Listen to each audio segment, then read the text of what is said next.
50 countries are included in President Trump's new 10% to 12.5% tariffs reportedly aimed at combating forced labor violations. This as the administration looks to reignite trade talks. ABC's Elizabeth Schulze. Basically, what's happened is that the White House, the Trump administration, has done these investigations. This is a more traditional way of imposing tariffs into all of these partners. They're accusing them of using forced labor practices as a justification for putting these new tariffs in place.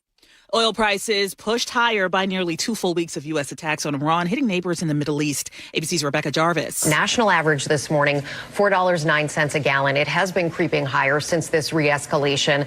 Gas Buddy's Patrick DeHaan predicts the U.S. could see $4.25 to $4.40 a gallon very soon. And it all comes back to the price of oil. Multiple routes are threatened, with the price of oil about $89.37 a barrel this morning. This is ABC News. A tragedy out of Michigan. An 11-year-old boy killed at a campsite after a tree fell on him Thursday. The Muskegon County Sheriff's Office says it happened after 5 p.m. at the Owasippi Scout Reservation, a Boy Scout summer camp in Twin Lake. The camper from Illinois was walking on a trail when that tree fell. The investigation still underway. Well, break out the lightsabers and kryptonite. Comic-Con is officially underway in San Diego. What brings fans to Comic-Con? Brianna Slavic from Indiana came dressed as Valus from the web series Critical Role. Our favorite part is the cosplay. As you can tell, we enjoy it a lot. So we're really looking forward to the masquerade on Saturday. Mike Rostad from Sacramento was there on day one, dressed as Dr. Doom. We're also going to the Star Trek meetup and also the Star Wars meetups. Maddie Reese from Encinitas, California, dressed as Mary Poppins. My favorite part is honestly just people watching. It's just so much fun. Comic-Con runs through Sunday. Dave Packer, ABC News.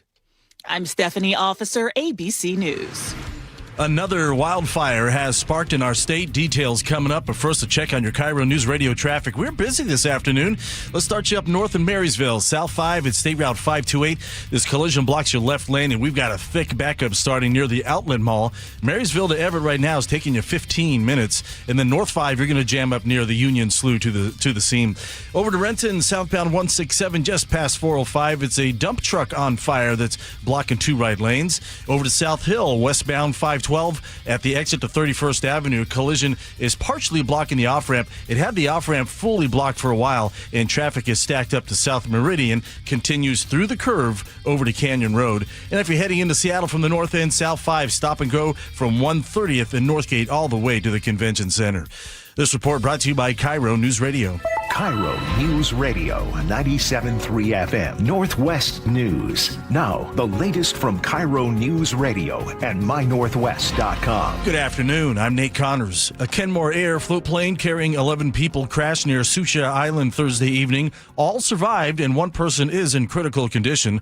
Seattle-based pilot and aviation expert John Nance tells KIRO 7 TV. What we don't know yet, and what we will know fairly soon, is was this an attempted emergency landing, and if so, what went wrong? But certainly the idea of a possibility of a landing that didn't go well is very extant. Kenmore Air says its immediate focus is caring for the passengers and pilot after the aircraft crash. The company thanked first responders, including the Coast Guard, for the rapid rescue effort. Mary Bridge Children's Hospital in Tacoma says it's seeing a sharp increase in children hurt while riding e-bikes and e-scooters. We saw 20 in our trauma services in 2025, and we are already at 30 for 2026. So the numbers definitely are up. The injuries range from broken bones to skull and spinal fractures. Health Promotion Program Manager Aaron Suma says many families still don't realize e-bikes travel faster than traditional bicycles and often require more protective gear. She urges parents to make sure children wear the right helmet and practice riding in safe areas away from traffic. State firefighting resources are heading to Benton County to help battle the growing Locust Grove fire near Kennewick. The Washington State Patrol authorized fire mobilization earlier this morning after local officials requested assistance. The wildfire started last night and has grown to an estimated 750 acres, burning grass and brush while threatening homes, crops, and infrastructure. Level 2 and Level 3 evacuations remain in effect, and the cause is under investigation. The Kaiser Canyon fire north of the Grand Coulee Dam has now burned almost 90 80,000 acres. KIRO 7 TV's Elle Thomas has details. Firefighters there bracing for dangerous conditions through the weekend. New level 3 evacuations have been issued for the Coyote Creek area, while some evacuation levels near Nespelem have been reduced. Right now, that fire just 3% contained. The Kitsap County Sheriff's Office is investigating a hit and run on the water after a boat was struck near Kingston Marina. Deputies say a boater heading out on a fishing trip with 4 passengers around 4:45 yesterday morning was hit by a larger vessel traveling at a high rate of speed. The collision caused significant damage to the smaller boat, but no one was hurt. The other vessel, believed to be a 24-foot twin-engine boat, continued into the marina without stopping. Investigators are working to identify that operator. And now your KIRO News Radio weather. Sunny and 82 this afternoon. Saturday and Sunday, our highs will hover in the mid-70s and partly sunny with a stray shower here and there throughout the weekend. Sunny and 70 right now in downtown Seattle. I'm Nate Connors, KIRO News Radio. Your best source for local news, serving Western Washington and the world with the KIRO News Radio app. Always streaming live on your smart speakers. You're listening to KIRO News Radio, Northwest News. And now, it's time for the Jake and Spike Show on KIRO News Radio with your hosts, Jake Skorheim and Spike O'Neill. Welcome to the Jake and Spike Show, Friday edition. I'm Spike O'Neill. Jake Skorheim has taken a day to treat his lovely wife with attention and affection that she deserves every day of the year, and we keep him too busy to do that. So, shh, we're getting private time. We got a big show scheduled for you today. Of course, the question of the day is coming up in just a couple of minutes. Be related to one of our top stories of the day. At 1 o'clock, we'll do the rundown. The top national stories coast to coast, so you don't miss a dang thing. Friday favorites at 2 o'clock. You can actually, today, since Jake's not here, if there's a story we covered this week that you had a particular fondness for, give us a text at 888-973-5476. The Muckleshoot Casino Resort text line. Let us know your choice for Friday favorites, and we'll let the listeners pick one of the 3 that we cover at 2 o'clock. We're going to start the show with the news that's everywhere today, and that was last night's accident, which could have been tragic, but still a lot to talk about. Our own Luke Ducey has been covering the Kenmore Air crash in the San Juan Islands last evening. Luke, welcome to the show, my friend. Thanks for having me. Just incredible. I mean, I'm sure by now you have, and a lot of the listeners have seen the video and videos. There's multiple videos. It's incredible that no one was killed. At least one person was in critical condition. There were 4 that went to the hospital, but not a lot of serious injuries and no deaths. It's just unreal. The critical condition is not. They didn't really define. There were some broken bones, some lacerations, a head injury. And as you mentioned, 4 were hospitalized, taken to various medical facilities up in the northern end, the Bellingham area. Reports last night that someone had sent to Harborview, I think, were erroneous. From what the morning's reporting updates show us that no one was medevac to Harborview, which is, I think, a good indicator. Yeah. But a critical condition is nothing. Nonetheless, in Bellingham, so 2 taken to Bellingham, I believe 1 in critical condition, then 2 to Orcas Island as well. But all 11 people on board, including the pilot, survived. I mean, that's the big story. We've been, if you haven't seen the video, check it out on our YouTube feeds. We've got it on mynorthwest.com. I've got it up on social media as well. But I want you to listen to this. So there were boaters watching this. There was one in particular who captured the actual plane like veering off and going down. This boater was watching, like I think like a lot of us do, admiring the moment, saying, and you'll hear it, oh, wow, this is really cool, how this pilot is kind of threading the needle between all these boats and this and that, not realizing what was going on, that the pilot was, and then you kind of hear in the moment that he realizes, oh, this is bad, and the plane veers left. You can hear the impact on the water, and then onto the rocky coast of Suchi Island, which is just north of Orcas Island. So listen to this. Holy cow, this is so cool. I can't believe he's doing this.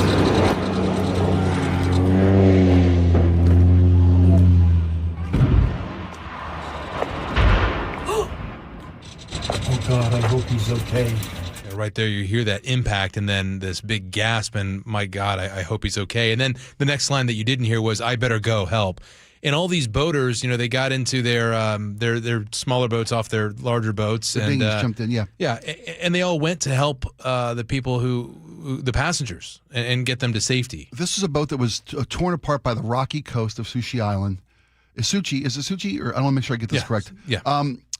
There was a fire at the crash site as these civilians in their boats came to help the passengers. 10 passengers, 1 pilot, all recovered, no fatalities, and the emergency services from the island county, as well as state resources, Canadian resources were deployed to help with this post-crash incident scene. The pilot, you mentioned the pilot coming in and wavering kind of side to side-ish as he approached the island coast and lowered, to the surface of the water. Reports now that there was a active lightning storm during this incident up in the San Juans. There were up to 20 mile-an-hour gusts of wind that this pilot was dealing with. And Kenmore Air, I cannot speak highly enough. They have one of the greatest safety records in all of marine aviation. There's no better organization going. These pilots carry, I think, 90,000 passengers a year. Have you ever had an opportunity to fly? Oh, yeah. A Kenmore Air flight? A couple times. It's fantastic. Whenever folks come to town and they ask, what must you do in town? What is the must thing you've got to do?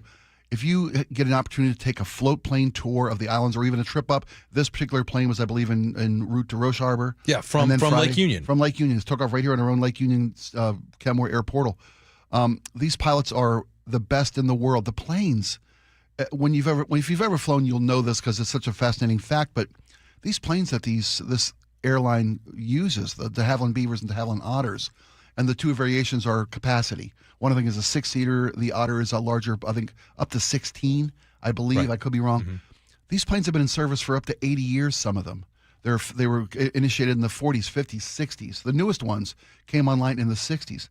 Kenmore Air takes painstaking effort to maintain these planes, to rebuild complete engines and rebuild complete aviation structures for these planes. It's a source of incredible craftsmanship and pride for Kenmore Air. And I think the fact that the pilot dealing with this weather incident and brought this plane down without any fatalities is a tribute to their skill, and it's a flat out miracle. I have a feeling that we might find that through the investigation. I mean, what we don't know now, and what Kenmore Air did say in a statement was, out of respect for those involved, we're not going to speculate regarding the cause of the accident, and we're not going to know that for a while. The NTSB and the FAA are on the scene now, investigating, federal investigators. But I think we might find out that this pilot actually saved the day.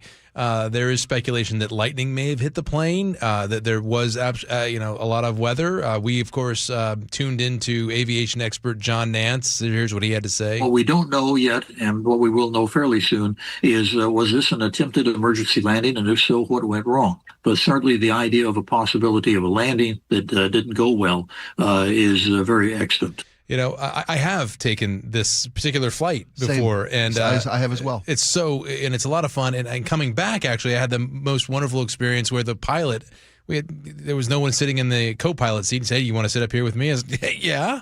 Just don't touch the controls." Okay, I won't. I'm going to head to the back and pop a cold one. Once you take over. It was fantastic riding up front with the pilot and looking out. And the tour of the city when they come back to the southern route. Yeah. It's fantastic. My wife's cousin is a pilot, commercial airline pilot. He flies the 787 now. He's up there in seniority, and he started out though flying these planes up in Alaska. Lake to lake. This is how he learned how to be a pilot, and he tells me this is the excitement and the skill level that these pilots have with these planes. He tells me that there are a lot of fighter jet pilots that move into the commercial space and they become airline pilots, and a lot of jet fighter pilots he asks them all the time, what is it like flying an FA-18 at 700 miles an hour Mach 1?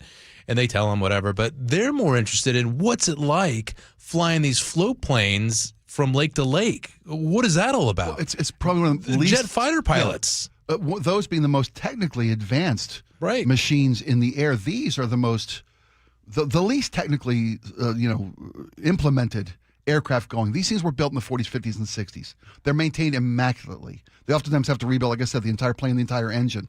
But they are still pull this lever, hit this thing, adjust this with cables and all. There was one crash a couple of years ago. It was not a Kenmore Air flight. Mm-hmm. It was a marine aviation organization that and it was a fatality in 2022, I believe it was. There were some deaths in that flight. But that was a cable snapped that controls the tail of the airplane's control from the pilot's manual controls. Not a lot of push button, not a lot of computerized, none in these planes. Not by wire. It's pilot skill, pilot experience. the fact that this plane, I mean, and if you've ever flown one of these planes, the beauty of them is, and they make this joke in flight, but it's a reassuring, factual, say, hey, look, folks, if we lose power, we're surrounded by runway. We got nothing but runway. Right. These things can literally be put down anywhere. For this pilot to come this close to the very rocky coast of Sushi Island, it makes me speculate. I'm only speculating. Like as you said, we won't know until the full investigation comes to fruition. But he was fighting weather and wind and maybe even a lightning strike, and could have put this plane down in nothing but water. And the fact that he engaged the coast as the plane, I mean, they can just land on water, fine, anywhere. Mm-hmm. Probably hit the rocky coast of the island, and that's what caused the plane to turn and burn and crash. Some passengers swam to shore from the wreckage themselves. Again, local boaters, communities, neighbors pitched in to help. All the emergency services were on hand.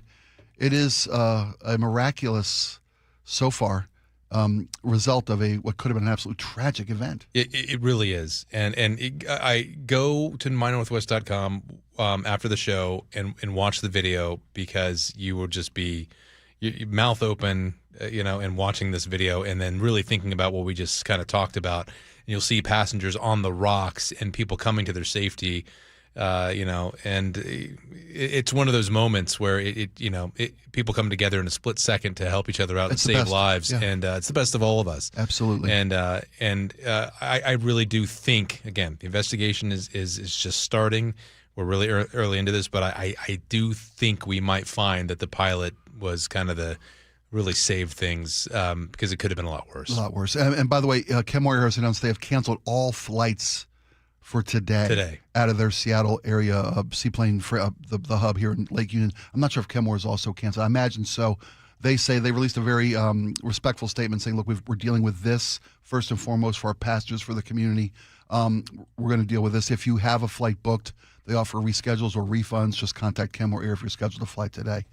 Let's change gears now to a completely different story.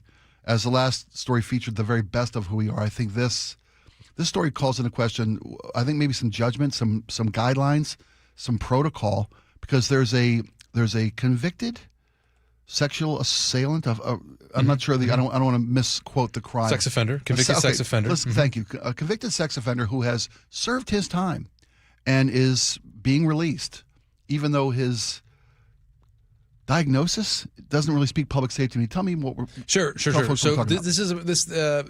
what we're going to be talking about here is that the King County Sheriff's Office was kind of put on the back foot last night during a viral community meeting down in Enumclaw. And they're defending the handling of a convicted sex offender's release into an Enumclaw area neighborhood after angry residents had a lot of questions for deputies. Not necessarily that deputies were responsible for the outcome of this.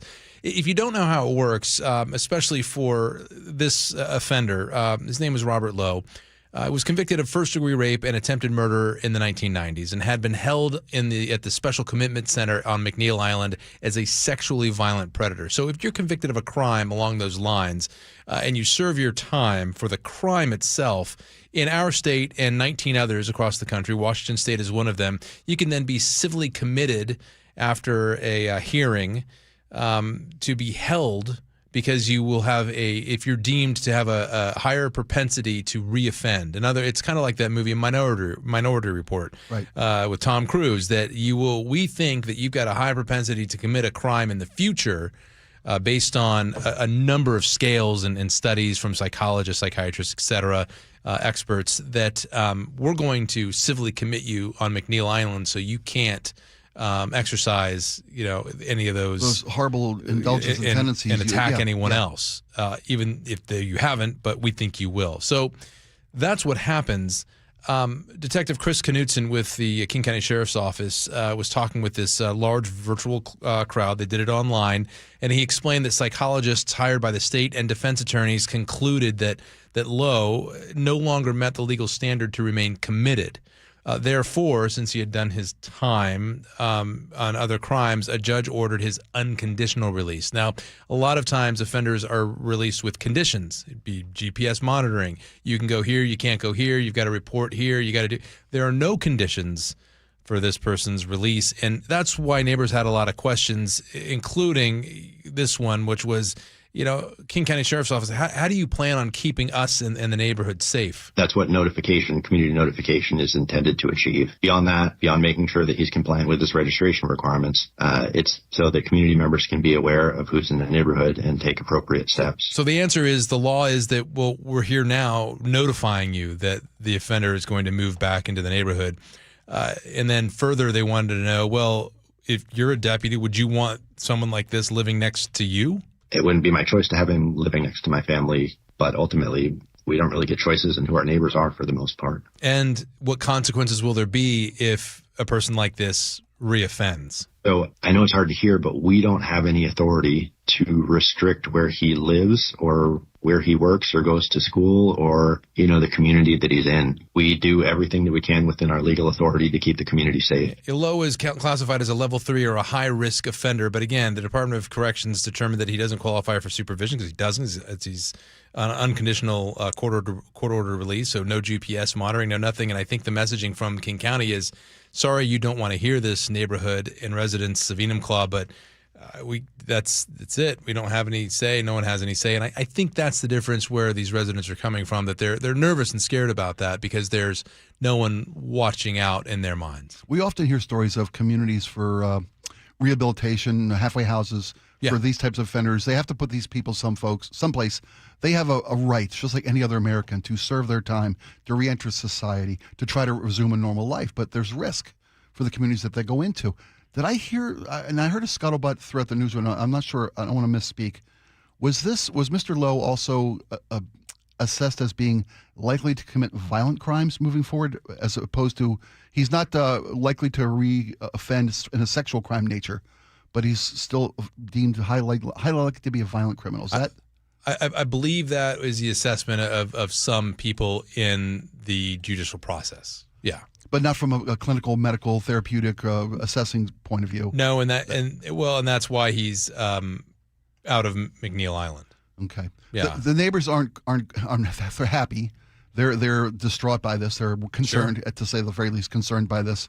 But it's the processes and the procedures, the rules in place that he served his time. The evaluation says that he is no longer this level of a threat, so that means all we got to do is notify you with no required monitoring at all. No required. Not in this particular case, which is kind of out of the norm, for sex offenders. But in this case, which also led us to this morning on Seattle's Morning News. We were discussing this, and I think this story and stories like this are also an opportunity for anyone out there who's listening who are concerned about sex offenders in your neighborhood. Chances are, especially if you're in a more urban setting, if you're in Tacoma, Seattle, Bellevue, one of the larger cities in our area, there's no doubt that you are living next to a sex offender. It's very easy to look up. Like I live in King County, so I looked on the King County website and just punched in my address and my zip code. And I found this morning, I already knew this a little bit, but I found that within a 1 mile radius, there are 9 convicted sex offenders with permanent records living near my house, including 5 that are a level 3. Here at our studio at KIRO News Radio, there are 2 within a couple blocks of the studio. So, I think this could be eye-opening for a lot of people, but you probably should know that there's a good likelihood that you are living next to someone who is a convicted sex offender. Well, the question, and I understand, I know that's to be the case. We found that out when we were raising young children on Queen Anne. We did a search of who our neighbors were. Sure. And it is eye-opening. It's shocking. And this is the kind of accountability that the laws require the county or the city, the state to have to make these people to notify through that medium. The question here is whether or not he should be required to be physically monitored or to check in with probation because it seems to me now the only way when something bad happens, if this guy does happen to reoffend, that's when the actions can take place. And if you don't like that, I respect it and I kind of agree with you, but then we need to change the law. If you think that the required for monitoring needs to be higher, that's how citizens have to get involved and speak to the local representatives. And if you don't like how loose this is and how dangerous this is to communities where the victim has less rights, it seems, than the perpetrator who's served his time being released, those are the laws. And I'm for all constitutional rights for everybody, those who have made mistakes and those who haven't. It's a tough situation to be in, especially if it's your neighborhood. So the question of the day, before we move on, if I may, really quickly, someone served their time. They're being legally released. Should they be required to be monitored? not just notifications or, billboards or placards or posts going up around the neighborhood next to a telephone pole or whatever it might be. I can't find the right words. It's kind of distraught for me. Give us a text, 888-973-5476. As someone who's served their time with this type of offense, should they be required to be monitored? We love your thoughts. Luke, thank you very much. Hey, thanks for having me. Appreciate it. When we come back, we're going to have Chris Sullivan on with us. He's going to tell us all about what's coming up this weekend to get in your way as you enjoy the Great Northwest weekend, especially with the biggest summer event in town. We'll have that next.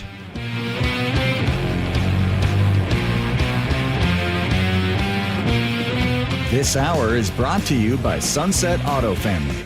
KIRO News Radio, where you hear G and Ursula, weekdays 9 to noon. Me personally, Ursula, shorts in the workplace should not happen. There's no way. It's a bridge too far for you. Put some pants on. What if everyone in the office building is wearing shorts or very casual attire? If you're so buttoned up and everyone else is casual, including the boss, I think you might be taking it too far. Subscribe to the G and Ursula Show on YouTube and watch live or later. Integrity Roofing and Construction is your trusted local roofing team. I can tell you firsthand, the work is incredible. The respect for my house, beyond anything I've ever shown it. Integrity can do complete repairs, replacements, restorations. They've got a design team in-house. Summer's here. Is your installation up to speed? Integrity can let you know with a free video inspection, free roof assessment. Did you have winter leaks? They can tell you what you need to repair or replace your roof. IntegrityRC.com is the website. Check out the reviews. Mine's there as well. IntegrityRC.com or call them at 206-202-ROOF. Finding great candidates to hire can be like, trying to find a needle in a haystack, but not with ZipRecruiter. Its powerful technology actively finds and invites qualified candidates to apply to your job. So while other companies might deliver a lot of hay, ZipRecruiter finds you the needle in the haystack. See why 4 out of 5 employers who post a job on ZipRecruiter get a quality candidate within the first day. Try ZipRecruiter for free at ZipRecruiter.com/free. That's ZipRecruiter.com/free. ZipRecruiter. Are you having trouble hearing? Hearing loss can devastate the quality of your life. Now, there's an affordable fix for you or your loved one. Rated the best hearing aids of 2026 by Forbes Health, Audion Hearing has the highest quality hearing aids at the lowest prices, starting at just $98 a pair. I actually like them better than my old $5,000 hearing aid. I could not believe how my hearing and life changed. Join over 1 million happy customers by going to audionhearing.com. That's AUDIEN hearing.com. I'm Bradley Johnson with 1-800-DUI-AWAY, and I want to talk to you about baseball. It's game day. The stadium roof is open. Our club's putting up a fight. They're cold brews in hand. But outside, the police are getting ready to spot fans trying to steal their home base. You're out! Maybe the night threw you a curveball. An officer made an error. Or perhaps the bases weren't the only thing loaded. At 1-800-DUI-AWAY, we know it's not 3 strikes, it's 1 strike. And you're facing the Grand Slammer. 1-800-DUI-AWAY is here to help, even if we have to go into overtime. So call 1-800-DUI-AWAY or go to 1-800-DUI-AWAY.com to set up your free private consultation. When you're on defense, it's full count, bottom of the ninth. You want your closing pitcher on the mound.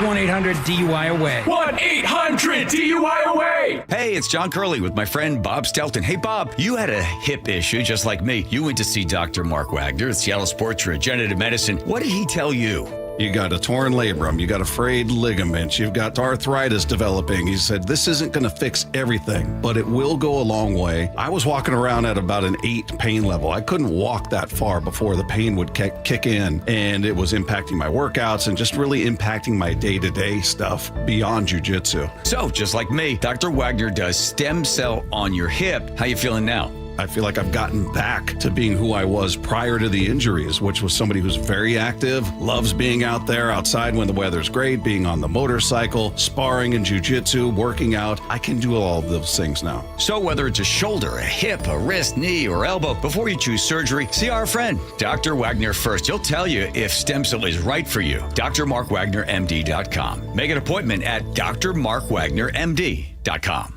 They call this one Bill. Whoa, aliens? Am I in a spaceship? Affirmative, Bill. What's with the laser saw? Relax. We are cutting our bill in half. What? An Xfinity mobile transmission says you can cut your bill in half. Oh, your mobile bill, not me, Bill. Xfinity Mobile also says we can try it free for a year. Free. Yes, with no commitment. Can we put the saw away? I am reluctant. But we will find another being to bisect. That's not sci-fi. It's Xfinity Mobile. Xfinity Internet members cut your mobile bill in half. Plus, try Xfinity Mobile free for a year. No commitment. Learn more at xfinitymobile.com. Xfinity. Imagine that. Restrictions apply. Xfinity Internet required. Savings compares one line of Xfinity Mobile Select to comparable plans from T-Mobile, Verizon, and AT&T as of 3/24/26. Taxes, fees, extra. $30 monthly discount limited to new mobile customers only. After 12 months, regular rates apply. Hey, buying a used car can be stressful. Sunset Auto Family takes that stress away with a 48-hour used vehicle exchange policy. You pick it out, you drive it for a couple days. If it's not the right fit, they'll help you find one that is. You just get more at Sunset, and people do like that. KIRO News Radio 97.3 FM Northwest News. Now, the latest from KIRO News Radio and mynorthwest.com. Good afternoon. I'm Nate Connors. Washington Senator Maria Cantwell is being honored for her longtime leadership on international trade. The Washington International Trade Association presented Cantwell with his Congressional Leadership Award. During her acceptance speech, Cantwell called for stronger trade partnerships to compete with China. Our foreign policy cannot be about military might, and it can't be about cutting people off with tariffs. Our strategy has to be opening markets, delivering great U.S. products, building a better world, and surviving on greater alliances. Cantwell also proposed what she calls a technology NATO among the world's leading technology nations. Mariners broadcasting legend Rick Riz will lead the Seafair Torchlight Parade as Grand Marshal tomorrow night. I couldn't believe it when they asked me a few months ago, and I go, yes, I would love to be the Grand Marshal for the Torchlight Parade for Seafair. It's going to be wonderful. Dave Niehaus was the Grand Marshal back in 2007, the year before he went in the Hall of Fame. Riz is retiring at the end of the M's 50th anniversary season. The parade kicks off at 7:30 along Alaskan Way from Broad Street south to Yesler.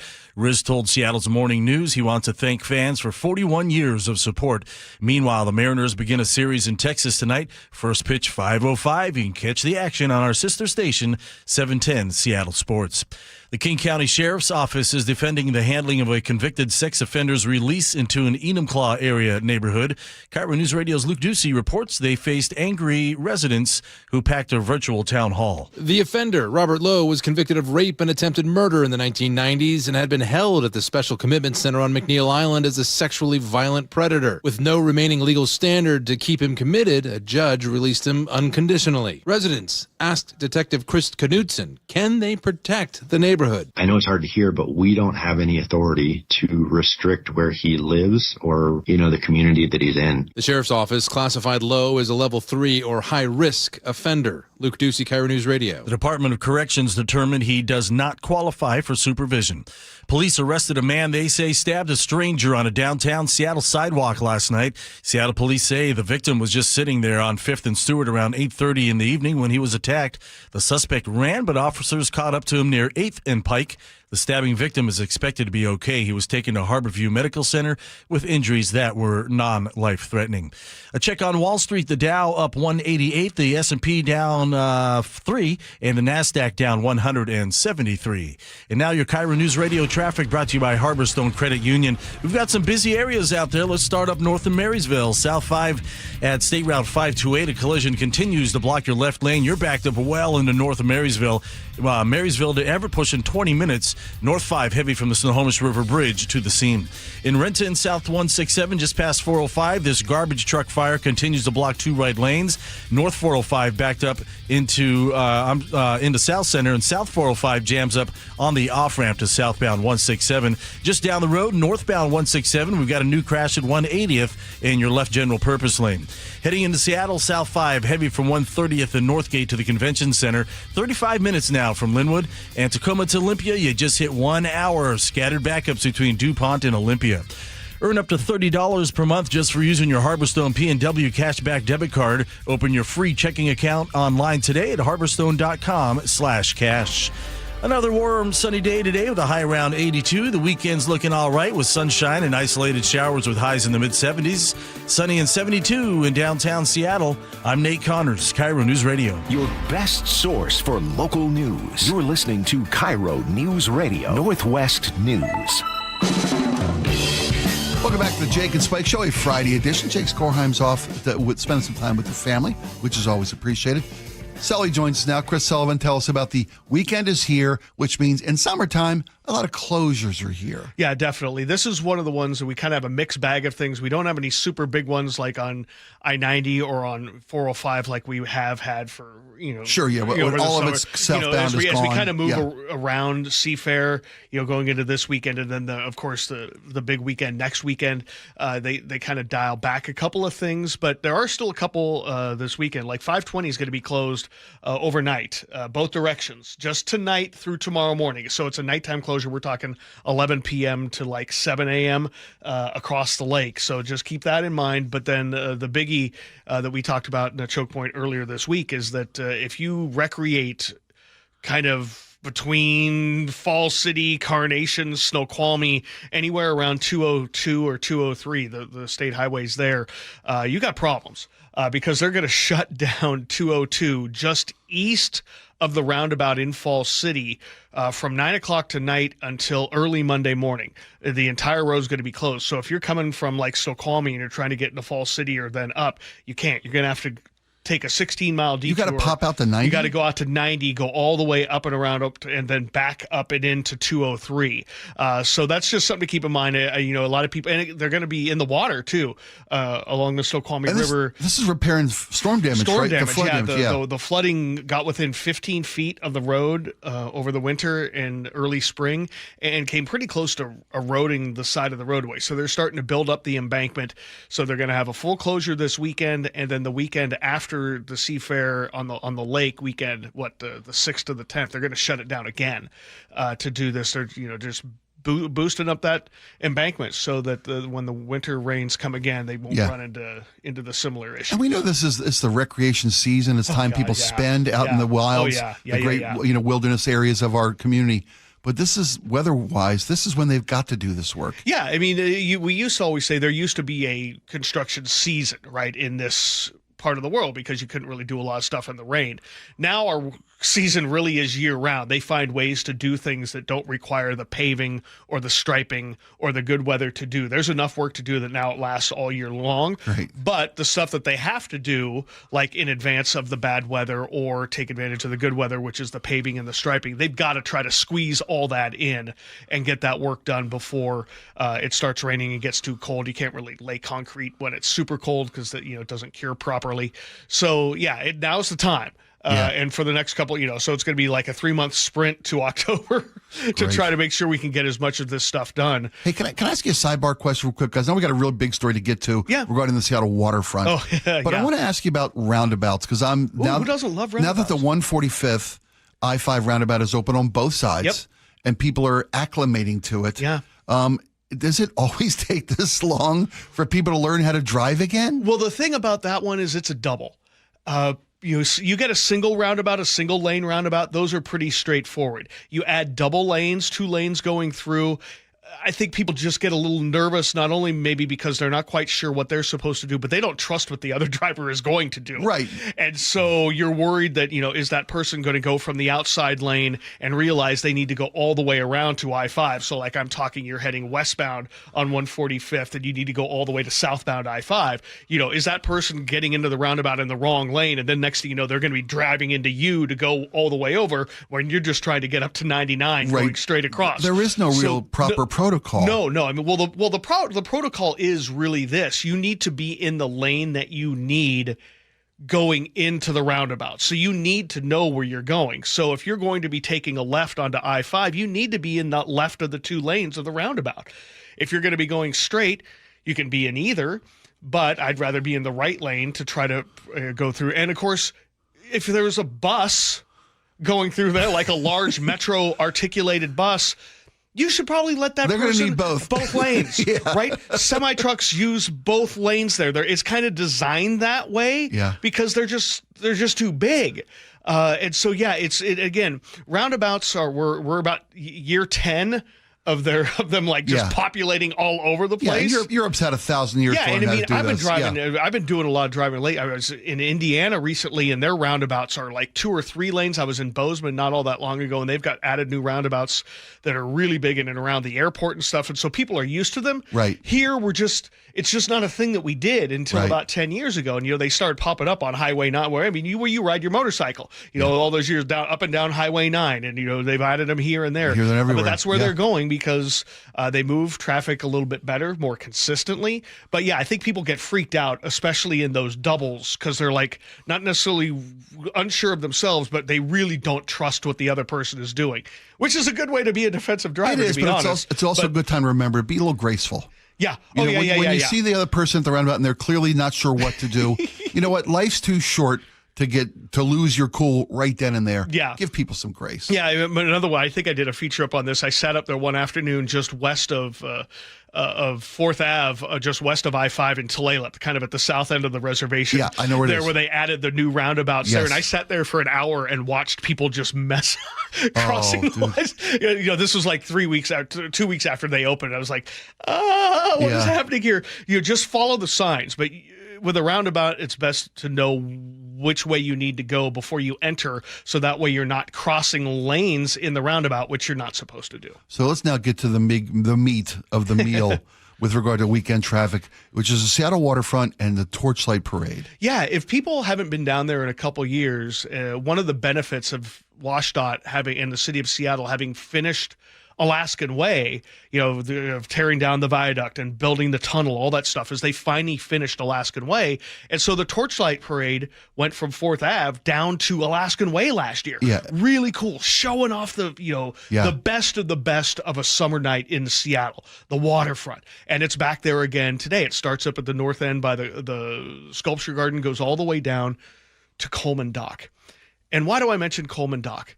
Because it's one of the busiest ferry docks in our area, and it's kind of right in the spot there where the parade ends. And so getting in and out of Coleman Dock will be very difficult tomorrow. In fact, they close Alaskan Way in front of Coleman Dock from about 4 o'clock to 11 o'clock tomorrow, in advance of the parade and through and to the end of the parade. So if you're driving, you're going to find it very difficult because you won't be able to go onto Alaskan Way and turn into Coleman Dock from the north. You're going to have to approach it from the south. There's really only one way in during that 7 hours where Alaskan Way is closed. You have to come up from the south, like you would by the stadiums, and go in. That's the only way to get in by car during this. And if you're coming over by car and you're like, oh, geez, you're just coming over and like, what? There's a Torchlight Parade today? Right. You get over there and you realize the police are going to have to stop traffic right there at the very end of the parade. And I'm not sure if they did this last year or how it works, but they may have to stop the parade a little bit to let the cars out, to unload, to let them out. So if you're planning on, this is the weekend, you're showing friends off Bainbridge because they come to Seattle for the summer, walk on and use the pedestrian overpass at Marion and walk on, because you're in the middle of a parade. Right. So getting into and around the Bainbridge Bremerton Ferry through Coleman Dock is going to be very difficult tomorrow afternoon. Plan accordingly. Through the evening. So just plan ahead. Yeah. There's going to be extra Seattle police on site. I mean, they did it one year before. Last year was the trial one. This year, I think they've got it handled. We'll see how it goes. But it's just a reminder that if you may not even be thinking about stuff, or and you're like, oh, let's catch a ferry, and just know that it's going to be very difficult, especially if you have a car, because there's going to be limited access to Coleman Dock. Well, we love the summer. We love getting to get out and see the beauty. It's the great Northwest. We need to drive oftentimes or ferry in to do that.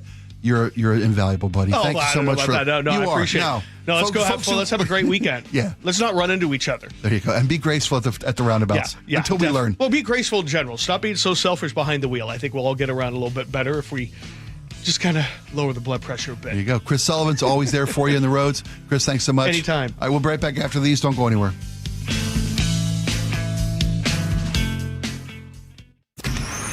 Choke Points with Chris Sullivan. With Choke Points, we try to answer listeners' questions. It can be as simple as a neighborhood stop sign, or it can be as big as the budget for transportation. I don't care. I'll find the answer for you. It's really easy to get a hold of me at mynorthwest.com. We have a direct link there that gets right to me. You can also do it in the app. You can hit me up on the text line. Choke Points, presented by Carter Subaru. Tuesdays and Thursdays on KIRO News Radio 97.3 FM. Folks, recently I've been telling you about my family's interaction with Aegis Living, how we helped our aunt recover from surgery with their respite care. If you're at the point in your life where you're considering memory care or assisted living, do yourself a favor and go visit one of the Aegis Living facilities in the area. You'll be amazed at what you see. We're talking about luxury communities, resort amenities, chef-prepared meals, and don't just take my word for it, voted Best of Western Washington by its neighbors. And Seniorly Magazine reviewed 60,000 communities nationwide, and they ranked Aegis Living #1 senior living community in all of America for 2025. Go to aegisliving.com/spike and schedule a visit today. Hartley Wilcox here. I'm sure you've heard the saying, you are what you eat. And everyone knows eggs are an incredible source of natural protein and omega-3. But have you ever stopped to think about what the hens eat to make the eggs great tasting and even healthier to eat? At Wilcox Farms, we believe in nature-first nutrition. Our hens enjoy pasture access and a diet of organic grains and flaxseed. That means vibrant golden yolks, richer flavor, and higher omega-3s for you and your family. When you choose Wilcox, you're not just buying eggs, you're investing in real nutrition and real value. Because healthy hens make healthy eggs, and healthy eggs make healthy, happy families. So next time you're at the store, look for Wilcox Family Farms eggs. Taste the difference that starts with what our hens eat. Learn more at wilcoxfarms.com. Wilcox Farms, where better eggs begin with better care. Wilcox Family Farms eggs, locally fresh since 1909. How would you like to invest in the Seattle real estate market, one of the hottest and most stable regions in the country, and achieve a great rate of return on your investment without the effort of sourcing a deal, the expense and time of building permits, or all the hassles that come with being a landlord? Hi, I'm Scott Rireka, CEO of Legacy Group Capital in Bellevue. Legacy Group Capital develops local real estate, lends money, and shares the profits with our investors. Diversify with Legacy Group Capital. Invest into our Northwest Fund, which is currently delivering 9% on a fixed rate term. It's our flagship fund for 19 years with zero investor losses. And yes, we do accept IRAs. Find out why 1,300 local investors have invested over $350 million. Invest in the stability and ease of Legacy Group Capital's Northwest Fund. Legacy Group Capital at legacyg.com. This is not investment advice. Investments available to accredited investors only. Details at legacyg.com. Guys, did you know your testosterone affects everything in your system, including how you feel and perform every day? Right now, Revive Men's Health Seattle will check your testosterone for free. Knowing your T levels is the first step in understanding if you have low T. Your testosterone level impacts your energy, libido, sleep, weight, hair loss, mood, and even ED. Maintaining an appropriate T level can change your whole life. Most men start to see changes in their hormone levels in their 30s. Experience and results matter. So what are you waiting for? Get your T levels checked today by local, experienced, and trusted men's health experts. They've helped thousands of men since 2011. They're so confident they can help you, they even guarantee it. Call Revive today and schedule your free testosterone test, free exam, and free consultation.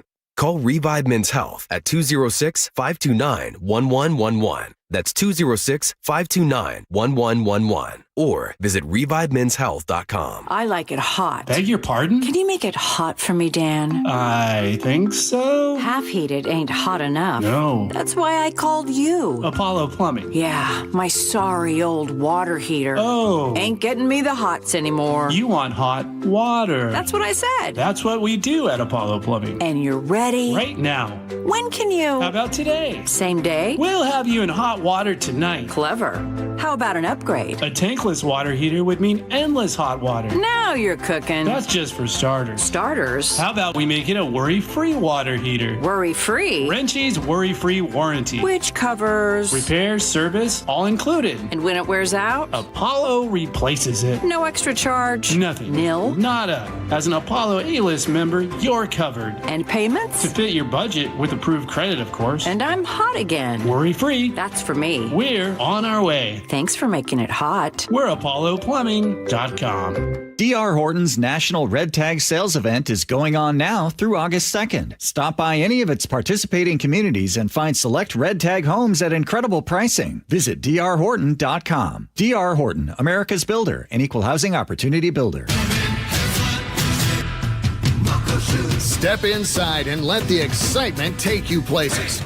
This is Muckleshoot Casino Resort, the ultimate spot for action that reaches incredible heights, luxury that knows no bounds, and live entertainment that always thrills. It's all at one incredible destination. So when you look for the best, look nowhere else. Muckleshoot Casino Resort, the biggest and best in the Northwest. Muckleshoot. Welcome back to the Jake and Spike Show. I want to remind you of our question of the day.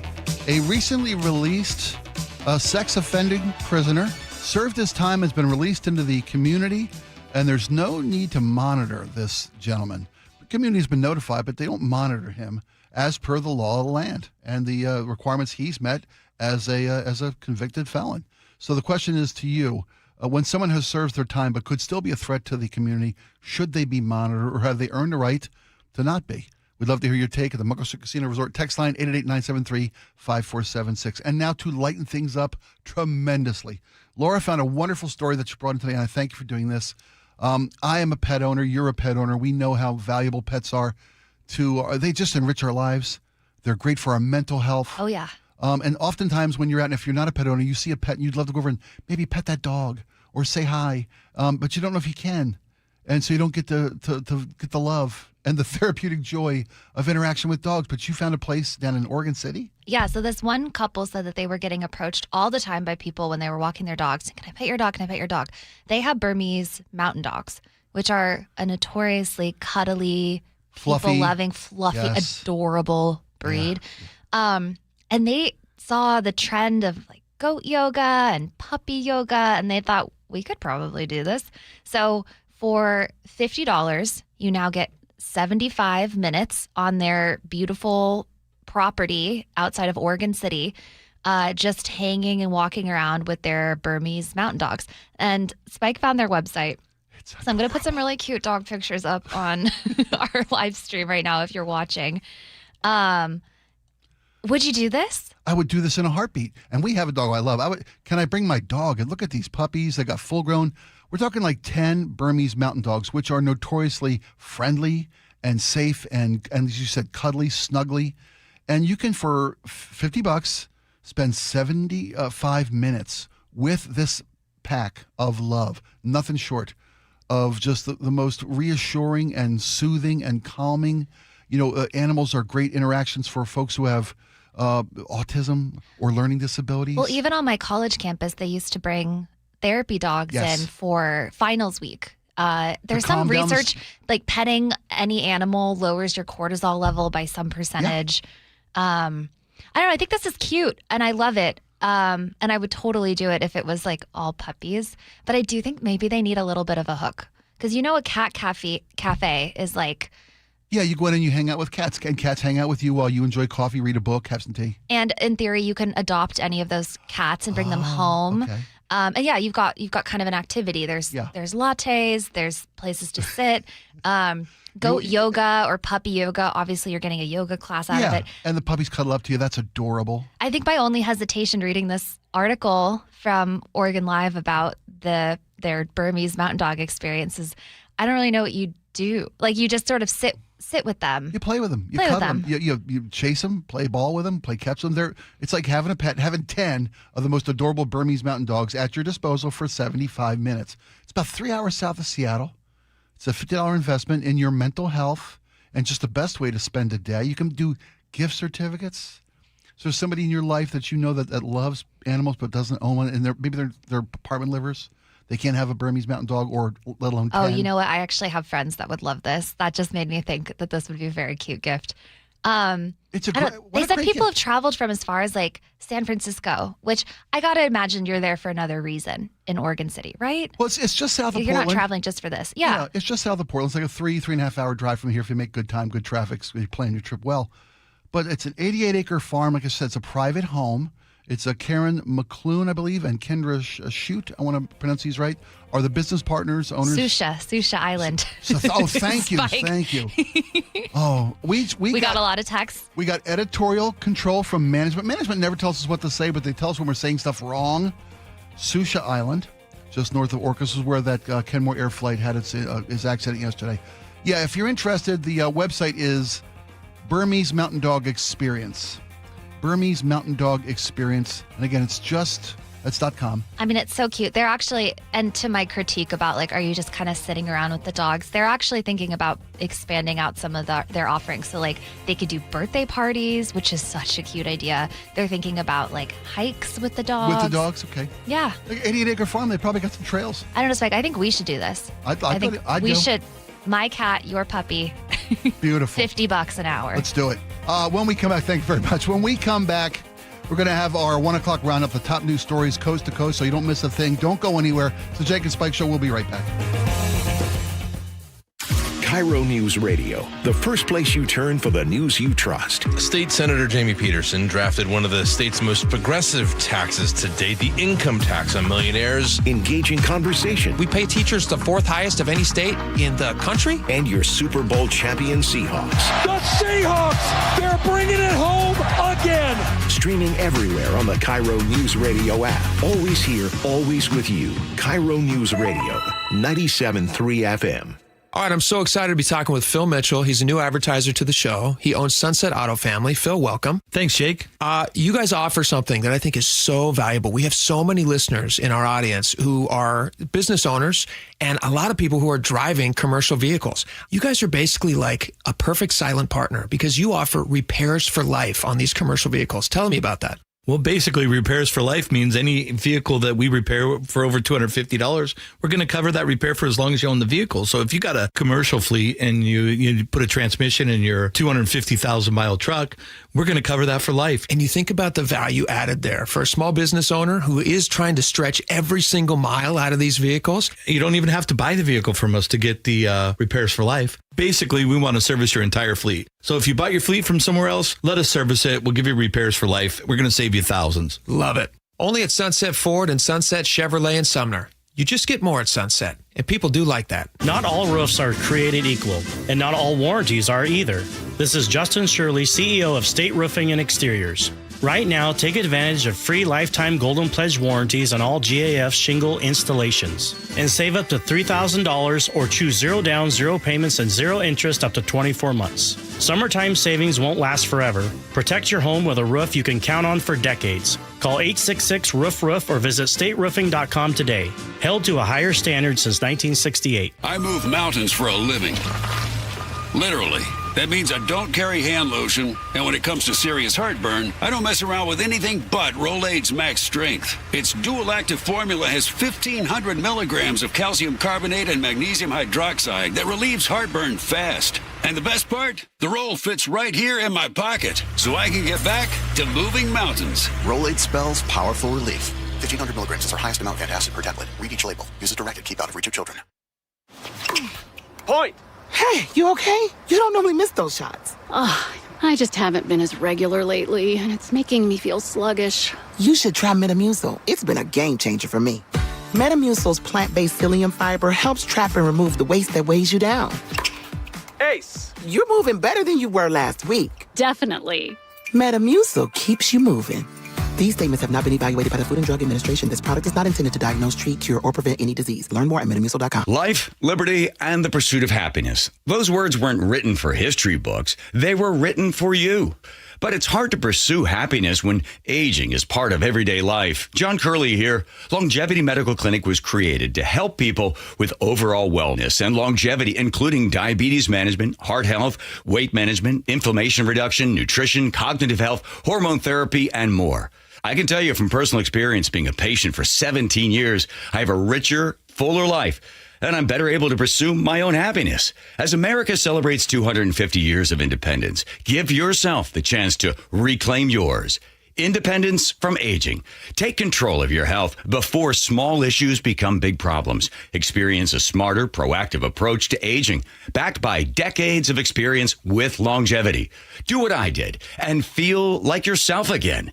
Get your free health analysis at Longevity Medical Clinic. Find out how at lmclinic.com. At Seattle Children's Hospital, 1 in 3 patient families can't afford the food their kids need to heal. A child recovering from surgery and the family struggling to put nutrition food on the table. That's why Seattle Children's, Safeway, and Seahawk, Jackson Smith, and Jigba launched the Food First Project to fight pediatric food insecurity by providing grocery cards, produce vouchers, and food as medicine programs for families. No barriers, just help. 12s, we need you. Learn more at Safeway.com. Again, that's Safeway.com. For the ones who get it done, Grainger offers the professional-grade products you need, delivered when and where you need them. Call, click Grainger.com, or just stop by. KIRO FM and HD1, Tacoma, Seattle. ABC News, I'm Stephanie Officer.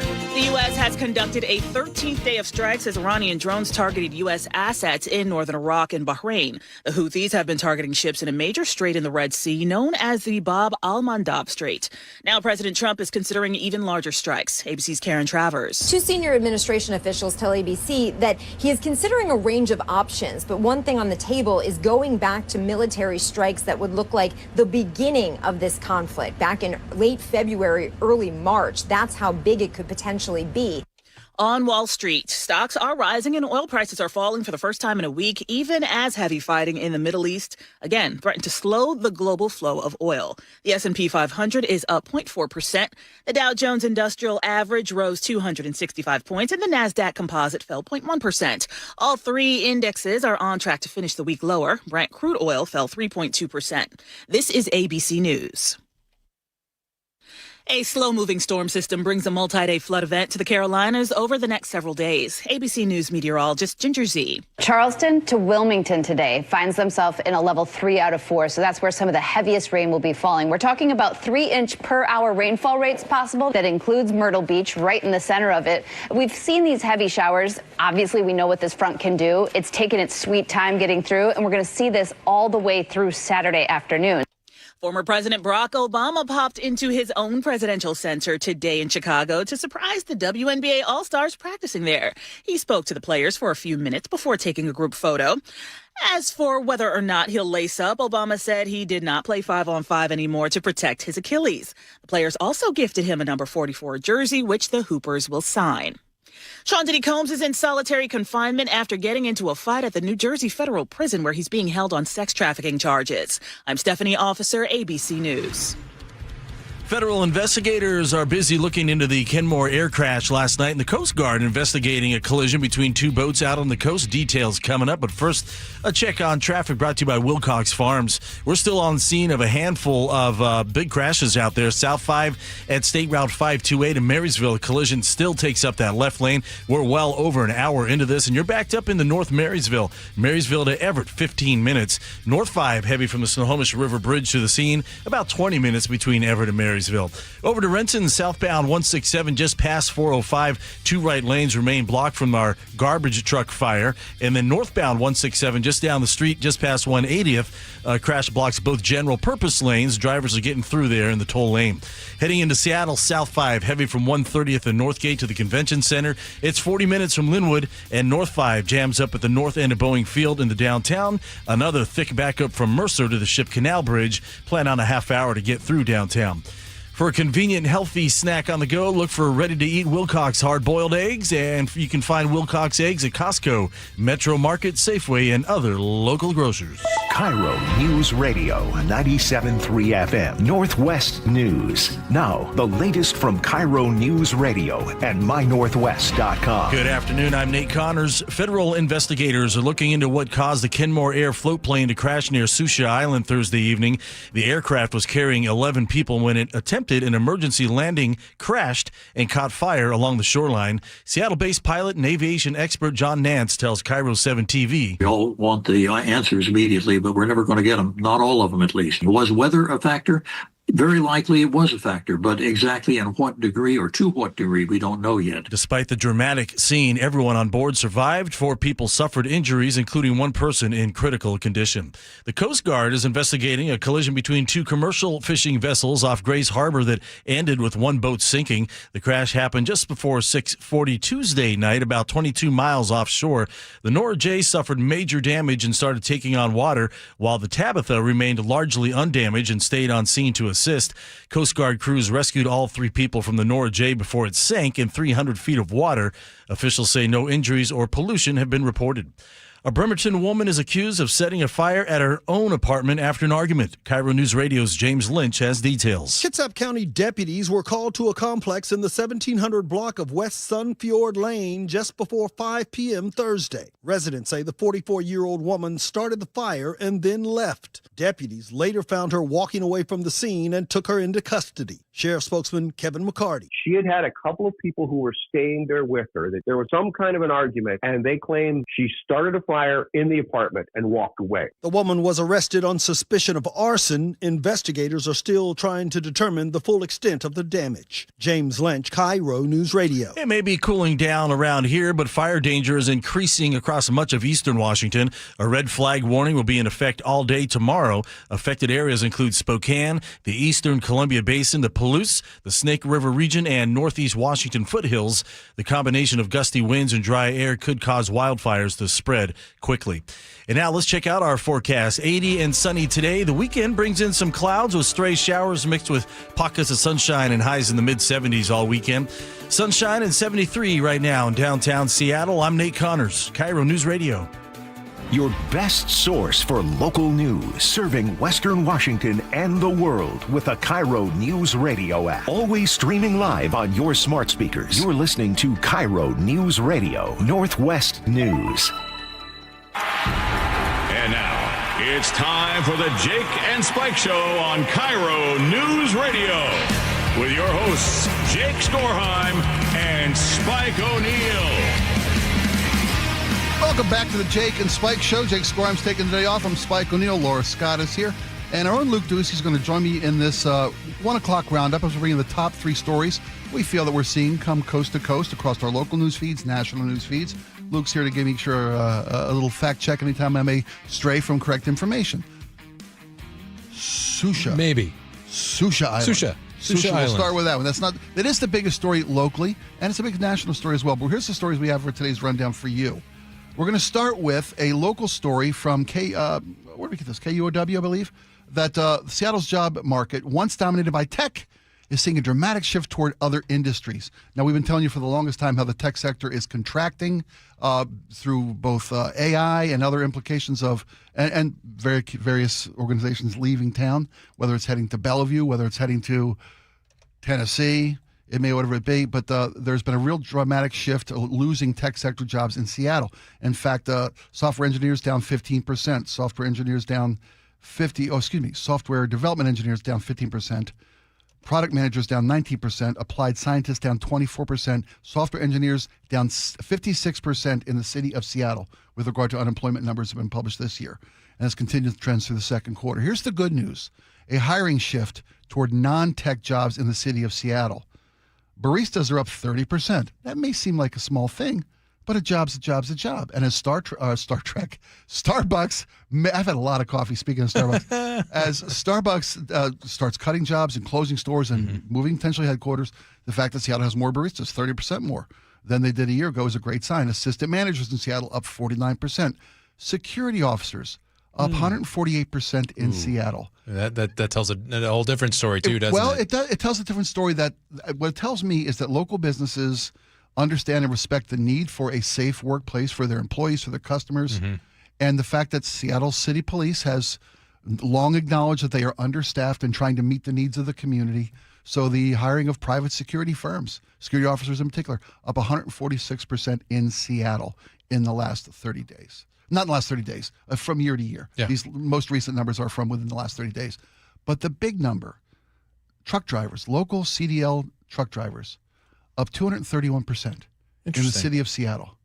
Interesting. I mean, it kind of almost presumes that means that there are a lot of us spending money.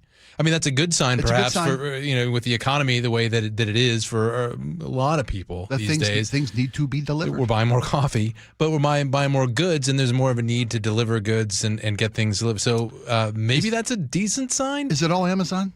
Does that qualify? Because this says CDL drivers. This isn't the these are big trucks. The gig worker type guys that are coming door to door in your car. These are semis. These are CDL licensed operated trucks, up 231%. We just want to bring you good news when we can find it in our national roundup, our local. That is roundup. good news. The AI question is still a really interesting one, though, and I think a lot of people don't understand. I didn't, and I really had to kind of dive into it and ask a lot of people how this works, what's going on, and why we're seeing all these layoffs. A lot of different theories about layoffs in the tech sector. And some of it certainly is that AI is taking some jobs away from people. Certainly, there are other theories though that come out of different places and different think tanks and different scholars, especially out of the one professor in particular out of the University of Texas that I read about. That the jobs aren't going away; they're just transforming into different things. These companies are changing their tact and their direction. They're not with the wind sailing. They're tacking. They're going against the wind, perhaps. The AI moving people laterally within the company. Yeah, somewhat. But the AI race is really about right now. What's going on is all these companies are spending gobs and gobs of money and getting billions of investment dollars, and they're taking spaghetti and they're throwing it against the ceiling and throwing it against the wall to see what sticks. We're not seeing a lot of AI products necessarily because they're searching for the product that's going to bring them to the promised land and make them a lot of money. They're all doing it. They all have engines, but a lot of these AI engines that we're seeing, like Claude and ChatGPT and what's Google's Gemini. A lot of people think that's the winner right now. They're using AI models to build faster and better AI models, and they're just to learn and collect data. The problem is, on the other side of that, you've got Wall Street and you've got a lot of investors who want return on their investment in publicly traded companies. Yeah. So how do you balance that if you're a tech company and you haven't the spaghetti necessarily isn't sticking against the wall? Well, you make cuts to tell Wall Street, hey, we're streamlining things, therefore we're a good investment still. And a lot of these cuts, you'll notice, come at the end of quarters or the end of fiscal years as well. When numbers are due for Wall Street, for the dividend holders, dividend expectors. Keeps Wall Street happy, it keeps investors happy, but it also allows tech companies to continue innovating in ways that are really going to not only, I told a story this morning, not only help us day to day with, I use AI just about every day, and but innovations like finding cures for, the Allen Institute just announced a new brain research facility called Brain Health, where a conglomeration of 30 different organizations and institutions along with the power of AI to rethink how they're looking at things like cures for and different therapies for Alzheimer's, Parkinson's disease, Huntington's disease, ALS, and things like that, degenerative diseases. I mean, AI is going to really be helpful at some point.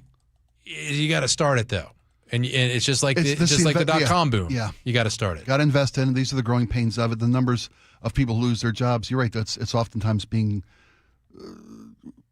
in debt to the dividend holders and trying to meet those numbers and expectations of stockholders.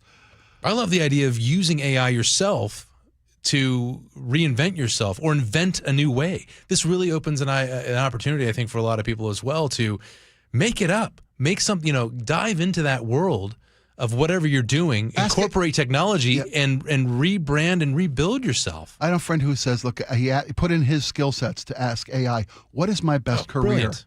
Right? People use it to manage their finances. People use it to, how can I make this budget stretch? People use it to plan menus, to plan wardrobes, all these things. Did you hear the story, I think it was yesterday we had it, where a company's AI model hacked into another company's AI? I'm working on a story on it right now for next week. Is it just me? Is that so Terminator? Is that so terrifying? It is. It's getting smarter than the people who control it? It is in a lot of ways, yes. Speaking of terrifying, let's talk about the wildfires in Washington, the wildfires in Canada. Drought conditions worsen wildfires across the West. Forest Service executives say, look, we don't have the resources to manage this wildfire season, and it's already off to a, no pun, roaring start. I know that the Trump administration has reduced almost 30% of the U.S. Forest Service in their wildfire prevention divisions. I have two family members that were lifetime firefighters, U.S. Forest Service firefighter employees. My sister-in-law just recently retired because she saw what was coming from this administration. She was retired in the last year. She was the head of resource management for the entire Southwest region of the U.S. Forest Service, and what they were being asked to do with so fewer resources and personnel and equipment in a season that is predicted to be among the worst ever. We've had eight of the 9 most extreme wildfires on recorded history have been in the last 10 years. Story today about how 3 central Washington towns are now being forced to evacuate because of new wildfires in central Washington. And they're not contained. You know, one thing I think a lot of listeners may not know, maybe you do know, when we talk about containment of fires, that doesn't mean that it's out. It's out. No. It means that containment means that you've got a line around it. It's stopped growing. Where you don't think it will grow past that fire line. Yeah. So you fight a lot of wildfires with bulldozers. You get them out there and you clear fuel. You clear everything out there so it doesn't burn. And some of these fires you're talking about are zero. The one in Colville is I think 3% contained right now, and this morning, and another one that's growing past 10,000 acres. We think it will in the next couple of days, and near that area as well in eastern Washington is 0% contained. That's scary, because the manpower is not there necessarily to fight those fires. And there was, I think you told me, earlier that Canada tried to warn the U.S. government and Forest Service. Oh yeah. That we had this big dust up this week between President Trump and Prime Minister of Canada, Carney. We need you to pay for the damage of the smoke from your wildfires. We're going to slap tariffs on Canada because of the smoke of your wildfires. And they tried to tell this administration back in March that we don't have the resources. We're expecting an extremely dangerous wildfire season ourselves. We're not going to be there to call and help you. It was this spring that our own Department of Natural Resources here were telling us, and they were sounding the alarm. And I thought to myself, wow, this is really far away from wildfire season. We'll do the story, and of course it's important. And but in the back of your mind, you think we're so far away from it. But here we are, and we're not even into August yet. A lot of these wildfires, they don't go out until, experts will tell you, they don't go out until the first snowfall. That's how long they last. And they can actually breathe underground even through a whole season. In the wildfires, in the root systems, a lot of them. But DNR was sounding the alarm in spring, telling us as journalists that the administration had not yet given the timeline and here are all the resources, the big book on the playbook about, okay, here's what we're going to do for wildfire season. They were worried about that. They were sounding the alarm. They knew that the forecast was that this wildfire season was going to be pretty bad. And on top of that, our Canadian friends to the north, as a neighboring state here to BC, they were telling us, look, we're not going to have the resources to help you out here. We can't come down into Montana, Idaho, and Washington and Oregon to help. Sorry. That was the story. Remember last year with the Pacific Palisades fire in California? That's right. Mm-hmm. There were crews from Mexico. There were crews from Canada. There were crews from all across the western states to help try to battle this fire. That's always the case of wildfire management is every available resource is sent to the scene of the wildfire, and it's just not going to be able to come this year. Let me ask you a question, because we're used to wildfire smoke coming down from Canada, and this is an East Coast thing. So I think if you're on the East Coast, you and I are both from the East Coast originally, so you got to, when you live there, the West doesn't really exist. You think the world centers around everything in the Eastern time zone. Smoke's coming down to Jersey, to Maryland, where you're from. You're from Baltimore. Yep. I'm from Virginia originally. We're neighbors. We were neighbors. Who knew it? But can you remember growing up ever smoke coming down from Quebec, Ontario, and those in other provinces in the East, like it is now? Never. It was last year was horrible. Last year was horrible. This year's horrible. And this year is horrible as well. There's literally health advisories. Yeah. For Washington, D.C., for Philadelphia, for Baltimore, for the Carolinas. They were worried for a while about the World Cup final. Right. In New Jersey, at the Meadowlands, or MetLife Meadowlands, whatever you want to call it, New Jersey. Thank you, FIFA. New York, New Jersey Stadium. They wondered if they would have to postpone that game. But do you remember? Or move it to another. Never in my lifetime. In Maryland. Never. Yeah, I don't ever remember that ever growing up in Virginia that This smoke is coming all the way down from Canada. That wasn't a thing. Did you see the global satellite photographs of the smoke from the Canadian wildfires that were sweeping across the Midwest? I mean, there's photos of Chicago where the smoke is so dangerous. It's deadly dangerous, where the sun is just a red ball. You can stare directly into the sun of a setting sun in Chicago because the smoke, the sky is orange. We've seen it here in recent years. Yeah. In the afternoons, in 2003, we had the worst of the wildfires from BC and from Eastern Washington and from Oregon that year. But you remember what I'm talking about, where you can't see through the sky. You can't see the Olympic Mountain Range from the city of Seattle. That's how thick the smoke is. That's what they're experiencing in Chicago, in D.C., in Philadelphia, at the Maryland shore. You know, the Bay Bridge from Maryland, which basically crosses the sound we have. Chesapeake Bay is equivalent in Maryland. Massive bridge. Bridge. But you couldn't see the end of, not just you couldn't see the other coast. Oh, that's insane. The bridge would disappear into a smoke haze. That's insane. And that's the new norm. That's what we're going to be dealing with all the time. Yeah. So for this administration I don't want to get into who causes climate change. We can have that debate. Scientists, it seems a large percentage, up to 98% of scientists are agreeing man has exacerbated the effects of the climate's impact on the environment through drought, through excessive heat, through lightning storms, all these things. It's the dryness. You know, these 100-year-old, just go to the Cascades, go to Snoqualmie Pass the next time you pass over, look out your window and see one of those tall pines. They're 100 feet or more tall. I've been in wildfires. You probably have too, but been up close and personal covering them as a journalist. And when it's so dry like this, when they catch fire, it's not like your campfire that you're lighting where, okay, the tinder goes and then the logs kind of get high, then they start catching after a while. No, I've never seen it before. The first time I ever saw it out west here, it blew my mind. They go up in seconds. Yeah, the entirety of the tree, of the grove. A tree that large in seconds, and the heat is unbearable even from a football field away, and it is an awesome thing. And that's just one tree. Can you imagine? Like the Colville fire is about 90,000 acres now. That's damage. You're exactly right, and it's not going to get any better. We need to address it immediately. Let's talk about voting. Okay. Because last Thursday, a week ago yesterday, President Trump had his national address about voter security, and we see stories every single day, locally, nationally, about the 2026 midterm elections and again the 2028 national presidential elections. A story today in the Seattle Times, brought to us, I think, probably through the New York Times was the original origin, about how Democratic attorneys general and secretaries of state had a meeting in May of this year, and they were workshopping defensive strategies to protect state elections from what they deem to be potential federal interference. They're talking about federal efforts to seize voting machines, to patrol polling locations, all these different things, all the things that President Trump has alluded to in various statements he's made about his assertion that our elections are unsafe, all boiling back to the big lie of 2020, which I saw Geraldo Rivera last night on TV, and he's by no means a liberal. I heard you mention him, and I have not seen what he said. I haven't seen him on TV in a long time. So what did he he's still one of those rotating conservative opinion folks. Jason Rance spends time in these rotating seats. Scott Jennings has gotten a lot of press lately about his time in conservative chairs. Geraldo said basically, look, when the majority of the Republican Party has bought into and propagates the president's claims, his easily disputed and proven false claims that the 2020 election was rigged and our voting system can't be trusted.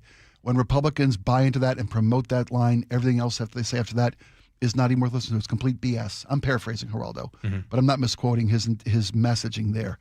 That the message of the big lie is getting out there, and it's becoming accepted norm through you got a PR background, repetition of messaging from multiple sources. Say it over and over and over again.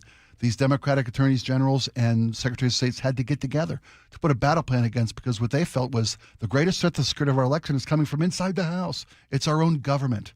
It's the fact that President Trump has dismantled various agencies that were put in place to protect our elections. I had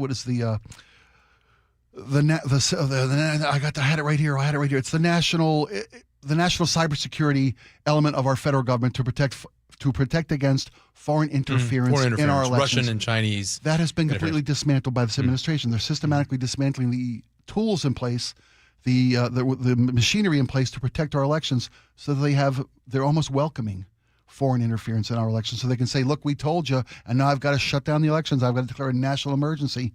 It's just my opinion, and I get to do this because we have an opinion show and I get to wear these hats.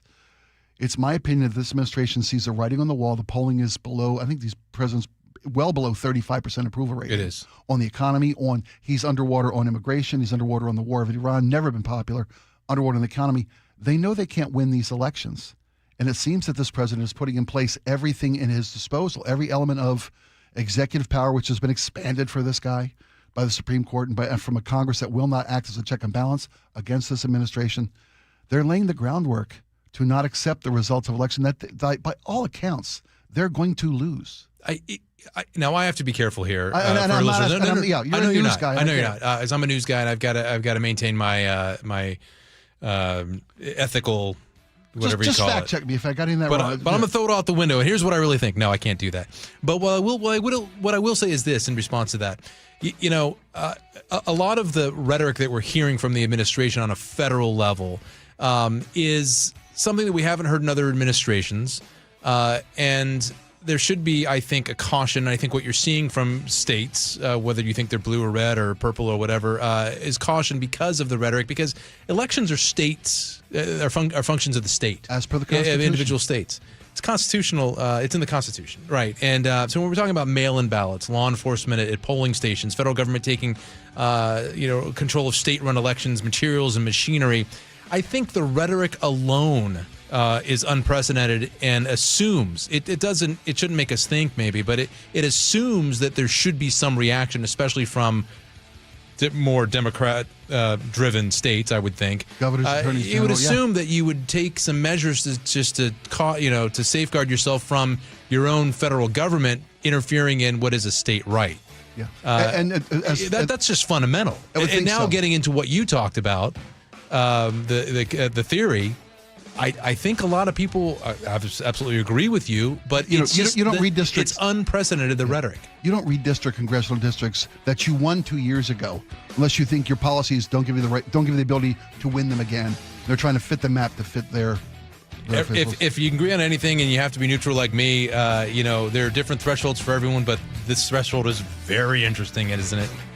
Across the board. Thank you. As we get closer to the midterm. Appreciate you being here, my friend. Thanks for having me. My pleasure. When we come back, we're going to have your answers to the question of the day.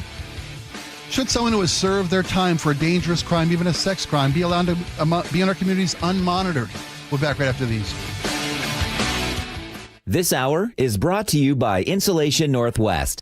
Dear Ursula, I have a group of friends who have bonded over... Hi, I'm Ursula Voitin from the G and Ursula Show, and I'm launching a new podcast called Ask Ursula. This is your space. Real life, real questions, whether it's about family, friendships, love, and yes, even the fun stuff like travel and finding your signature scent. Hit me up and ask your questions at mynorthwest.com/Ursula. I look forward to connecting with you. At mynorthwest.com and the G and Ursula YouTube channel. Hey, I want to introduce you guys to a brand new sponsor to the show. I'm very excited to welcome Phil Mitchell from Sunset Auto Family. Welcome to the show, Phil. Hey, thanks, Jake. Nice to be here. It's so great to have you here. I want to jump right into something that you guys offer that is such a benefit to anybody out there looking for a vehicle. You guys have 48-hour used vehicle exchange. Tell me a little bit about how that works. Well, basically, we want to take the fear out of buying a pre-owned vehicle. So we give you 48 hours. You take the car home, you decide if you like it. And if you like it, you keep it. If you don't, you bring it back, and we try to find you something you do like. All right, so let's say a scenario. I see something I love. I'm worried that it's not going to be there next time, so I jump on it real fast, and then I get it home to my garage, and it doesn't fit. I can bring it back? You can bring it back, and we'll find you something that does fit. It just takes all the fear out of it. There's no more guilty feelings. You don't have to be stuck with it for 5 years or 10 years. You bring it back, we find you something that works. Sunset Kia in Auburn, Sunset Ford, and Sunset Chevrolet in Sumner. You just get more at Sunset, and people do like that. Progressive presents the Museum of You. We begin our tour with a unique piece, a relic from the early big screen television era. Remarkable. Next, we find a juicer, which historians believe has only ever been used once. And finally, compact discs from the emo era. A rare find indeed.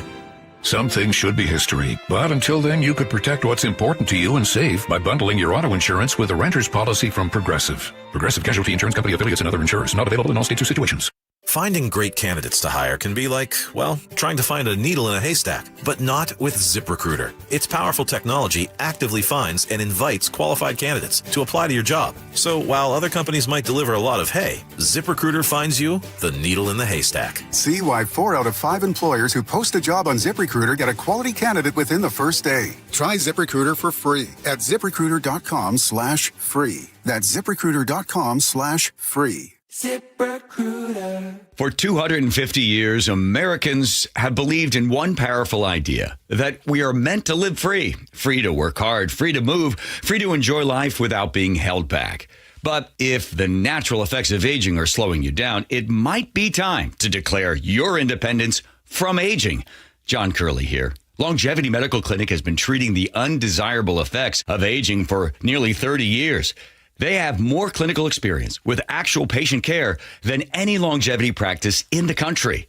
I've been a patient for 17 years. Wow, time flies when you got a lot of energy. I don't know where I'd be today without longevity. Longevity Medical Clinic was started so people can get back to living life on their own terms, walking, working, exercising, and enjoying the moments that matter most. This year, as we celebrate 250 years of American independence, take a stand for your own freedom. Get your free health analysis at Longevity Medical Clinic. Find out more at lmclinic.com. We all hear the radio ads about the IRS. They tell you to be afraid, to be scared, and they try to frighten you into calling. I'm not here to do that. Tax Relief Advocates is different. TRA is here to tell you that if you owe money to the IRS, whether it's $5,000, $50,000, or $500,000, we have a solution. It doesn't matter if you're sitting in your car, at work, or with your kids. No matter where you are, call now. 800-575-8157. Don't lose hope. TRA can eliminate or reduce what you owe to the IRS. Generous programs are now available that can give you a fresh start. Our passion is taxes and helping individuals fix their IRS problems. We have over 1,000 5-star reviews on Google and an A+ with the Better Business Bureau. You don't need to be afraid of the IRS any longer. End your tax nightmare today by visiting us online at TRA.com or call 800-575-8157. That's 800-575-8157. Tax Relief Advocates. Real solutions for real people. Guys, did you know your testosterone affects everything in your system, including how you feel and perform every day? Right now, Revive Men's Health Seattle will check your testosterone for free. Knowing your T levels is the first step in understanding if you have low T. Your testosterone level impacts your energy, libido, sleep, weight, hair loss, mood, and even ED. Maintaining an appropriate T level can change your whole life. Most men start to see changes in their hormone levels in their 30s. Experience and results matter. So what are you waiting for? Get your T levels checked today by local, experienced, and trusted men's health experts. They've helped thousands of men since 2011. They're so confident they can help you, they even guarantee it. Call Revive today and schedule your free testosterone test, free exam, and free consultation. Call Revive Men's Health at 206-529-1111. That's 206-529-1111. Or visit ReviveMen'sHealth.com. Save big during July. Buy 3 windows or doors and get 1 free from Lake Washington Windows and Doors. Plus, make no payments for 12 months. Visit LakeWashingtonWindows.com. KIRO News Radio 97.3 FM Northwest News. Now, the latest from KIRO News Radio and MyNorthwest.com. Good afternoon. I'm Tim Hole. Here's what's happening. Thursday's Kenmore Air seaplane crash in the San Juans was caught on video. The terrifying moment a boater videotaping that Kenmore de Havilland Otter plane realized the pilot was struggling and crashed into Sucia Islands, Rocky Coast. The plane took off from Seattle's Lake Union and crashed at 5:15 Thursday evening. Aviation expert John Nance to KIRO 7 TV on a potential cause. They'll take a long period of time, whatever is necessary, to be able to chase down other clues, other leads, eyewitnesses, etc., and be able to come up with a probable cause. All 11 people on board, including the pilot, survived. Luke Ducey, KIRO News Radio. 5 passengers have been released from the hospital. 1 person remains in critical condition. Witnesses reported stormy weather with rain and lightning in the area around the time of the crash. Though officials have not linked weather to the accident. Authorities in Kitsap County are investigating a serious hit-and-run boat crash near the Kingston Marina. It happened just before dawn yesterday. 4 people were in the boat, which sustained heavy damage to its bow. Here's Kevin McCarty with the Kitsap County Sheriff. Another boat coming into the marina at a high rate of speed struck his boat and just kept going. The suspect vessel described as a 24-foot twin-engine boat with a white hull. Anyone with information should call 911. In Clark County, Vancouver police will stop issuing citations for some low-level misdemeanor offenses because of a shortage of public defenders. City Manager Luke Pluckan tells Coin TV they want to make sure more serious crimes will be prosecuted. Do you want me to assign a public defender to someone who's on a domestic violence case or somebody who is a teenager who was having a beer 10 minutes after close of a park? Officers can still make arrests, but some low-level crimes like public drinking and vehicle registration violations will now go to the city attorney instead of being cited by police. A big honor for the voice of the Mariners tomorrow night. Rick Riz will serve as Grand Marshal of the Seafair Torchlight Parade along the Seattle waterfront. It's going to be fun to wave to everybody and thank everybody, if they can hear me, for supporting me the last 41 years here in Seattle and supporting this Mariners ball club for so many years. It's going to be a fun season the rest of the way, and what a night we all are going to enjoy. Riz is retiring after 41 years behind the mic for the Mariners. The last broadcaster from the Mariners to lead the parade, the late Dave Niehaus in 2007. On Wall Street, the Dow ending the week on an up note, 235 points. NASDAQ down 161. The S&P up 3. It's 134 now. Let's check real-time traffic with Nate. All right, Tim, Seattle Mariners have our update in Marysville. South 5 at State Route 528. We're almost 2 hours into this collision, taking up that left lane, and you're backed up into North Marysville. Marysville to Everett, though, just under 15 minutes, so we are picking up the pace here. North 5, you're going to jam up just north of that Snohomish River Bridge, 20 minutes from Everett to Marysville. Over to Renton, southbound 167. Just past 405, that right lane is now blocked from our earlier garbage truck fire, so we've opened up a lane here. The truck is still there, and fire crews are just standing by to let it burn itself out. We cleared our collision northbound 167 at 180th in Renton. It's now on your right shoulder. Had a couple lanes blocked for a while. Here in Seattle, South 5, we're solid from 130th and Northgate to the Convention Center. Linwood to Seattle, 40 minutes. North 5 jams up at the Michigan Curve in the downtown, and then again from Mercer to the Ship Canal Bridge. And Tacoma to Olympia, an hour and 5 minutes with backups between DuPont and Olympia. Don't miss the biggest event of the year at T-Mobile Park, 50 Season Celebration Night on August 8th, presented by Daktronics. Get your tickets at mariners.com. KIRO News Radio real-time traffic. I'm Nate Connors. Your Friday forecast, mostly sunny, maybe some smoke or haze in the air. 83 for the high, partly cloudy 59 tonight. Mostly cloudy, 74 with a few showers on Saturday. 73 right now in Seattle. I'm Tim Hull, KIRO News Radio. Your best source for local news. You're listening to KIRO News Radio, Northwest News.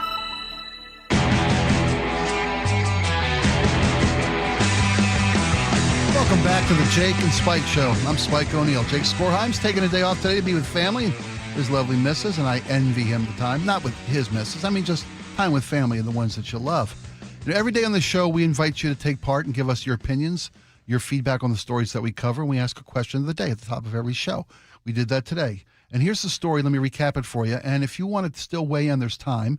The Muckleshoot Casino Resort text line is 888-973-5476. Enumclaw residents are voicing their concerns over the release of Robert Lowe, L-O-U-G-H. I spell that for you because when I did a search on the web of Rob Lowe, sexual predator, sexual offender, I got a lot of results I can't use on the radio because it was the wrong Rob Lowe. L-O-U-G-H, a level 3 sex offender who recently moved into a neighborhood in the city of Enumclaw after a King County judge ruled this month that he no longer meets the legal definition of a sexually violent predator. Now, Lowe was convicted in 1986 of raping and beating a 21-year-old woman he'd met in a bar, a crime that resulted in a 30-year prison sentence. Assaults and threats committed while he was incarcerated extended his time in custody beyond his original release date. He also served time at Special Commitment Center on McNeil Island, a facility we all know houses offenders classified as sexually violent predators. Well, courts blocked his release until this month, blocked it for years. This month, the King County judge determined that Lowe was no longer fit the sexually violent predator classification, and he earned his unconditional release without restrictions as to where he could live. Now, Mr. Lowe has moved into the Enumclaw area. Now, the state requires that residents be notified when someone with a sexual violence, sexual assault history is in their area. And that requirement has been met by the state. As Luke Ducey mentioned earlier, you go on the state's website, and they will tell you where all of the people with sexual violence or sexual crime history are in our neighborhood community, and that's an important thing. But the destination that upsets residents of Enumclaw and me, and maybe you as well, is that the level of a sexual violent predator he now is classified as per the judge of the King County judge ruling, says that he does not require constant monitoring or a periodic check-in with supervision. He's now served his time and is in your community. They'll let you know he's here because it's a concern, but not enough of a concern for him to be monitored. And we asked the question on the Muckleshoot Casino Resort text line, how do you feel about that? Should a sex offender who has served his time for sexual violence be released into our communities without being monitored? And you guys had a lot to say about this. And again, if you want to still weigh in, there's still time. Muckleshoot Casino Resort text line, 888-973-5476.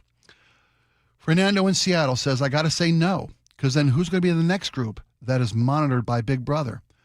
It's a valid concern. It's a very emotional issue when there's someone who is a sexual predator. And we as emotional beings want all the protection we can get. But as any citizen of the United States has rights to privacy, has rights to rebuild their life. And if the court says his classification doesn't require or meet the standard for constant monitoring, that's what he's earned. Emily Kent says, who's determining if someone could still possibly be a threat? That's the million-dollar question, because there are tests, there are standards, there are thresholds that a criminal, a convicted felon must meet, a sexual predator must meet to require monitoring, to require detention, to require incarceration. And apparently the people who do evaluate, and they're very thorough in their evaluations, they say he no longer meets the level of concern as a sexually violent predator. So who determines it? It's those experts in the fields. That's who you want determining it. I mean, to be honest with you, while I'm a dad and I don't want this guy in my neighborhood and I'd like it to be that he be monitored all the time, I'm probably not qualified as an emotionally driven parent of one-time small kids, not grown adults. But I don't want to be the one deciding if he needs to be monitored or not. It's got to be professionals. Got to be, licensed clinicians and experts in their field. And they determined this guy didn't require monitoring. 253 says pedophiles get capital punishment in my book. So to be clear, Mr. Lowe was not convicted of sexual violent crimes involving a minor. I'm not saying what he did wasn't horrific. He served 30 plus years for his crime. A lot of people feel that way when children are involved. And again, but to the point, it's why they don't let fathers of victims have a say in whether or not capital punishment is the punishment for people who have committed crimes against their children. I'm personally, from a personal standpoint, just my dad mind talking, I'm with you, 253. Pedophiles should get capital punishment. But the laws are on the books for a reason, and we've taken a long time to figure this stuff out. And we often get it right, most often get it right. Sometimes we get it wrong. 425 says, if they feel the need that this person should be monitored, then he should never have been let out in the first place. That's a pretty valid point. I mean, if you feel like you can't trust this guy to go where he's supposed to go or be where he's supposed to be or not be where he's not supposed to be, but he served his time. That's the line. That's how hard it is for these people who are in charge of making these decisions for the safety of our community and the civil rights of those who have committed crimes in the past. That's a tough decision. I just wish we had better data about how people are rehabilitated when they're in prison. And I don't know the statistics for McNeil Island in particular, but I do know that in the U.S. prison system, it's pretty dismal. It's like upwards of 70% of people will reoffend in the next 5 years. We just don't have a prison system that doesn't put people back out on the street in the same mindset that they might have gone in with. An individual was released into our community. It was earlier this year. I want to say in the winter of this last year, it might have been late in 2025. And I forget the gentleman's name. I'm not going to commit to memory. He was released after serving his time on McNeil Island. But he hadn't met the requirements that you just spoke to about, confessing that you're admitting that you committed your crimes, taking part in rehabilitation therapy that was being offered to him. Yeah, but he was released into the community and he hadn't met those. I mean, there are standards in place. Kevin in Black Diamond says, yes, sex offenders should continue to be monitored. Just because some judge makes a decision on how long he thinks that predator should be in jail doesn't mean when that person comes out of jail that he's magically cured. I have a younger daughter who goes to school in Enumclaw, so this one kind of hits home. And yes, he should definitely be monitored. It's a tough situation. We appreciate you guys giving your opinion on this, giving us your feedback. A story we have next, it's about a Pierce County individual who is he's going to jail. He's been arrested for wrestling. Just for wrestling. Wrestling a shark. You heard me right. This guy's wrestling sharks and videotaping it and putting it on the web, and that's illegal, and he's been locked up. We'll tell you all about it next. KIRO News Radio, where you turn for the news you depend on.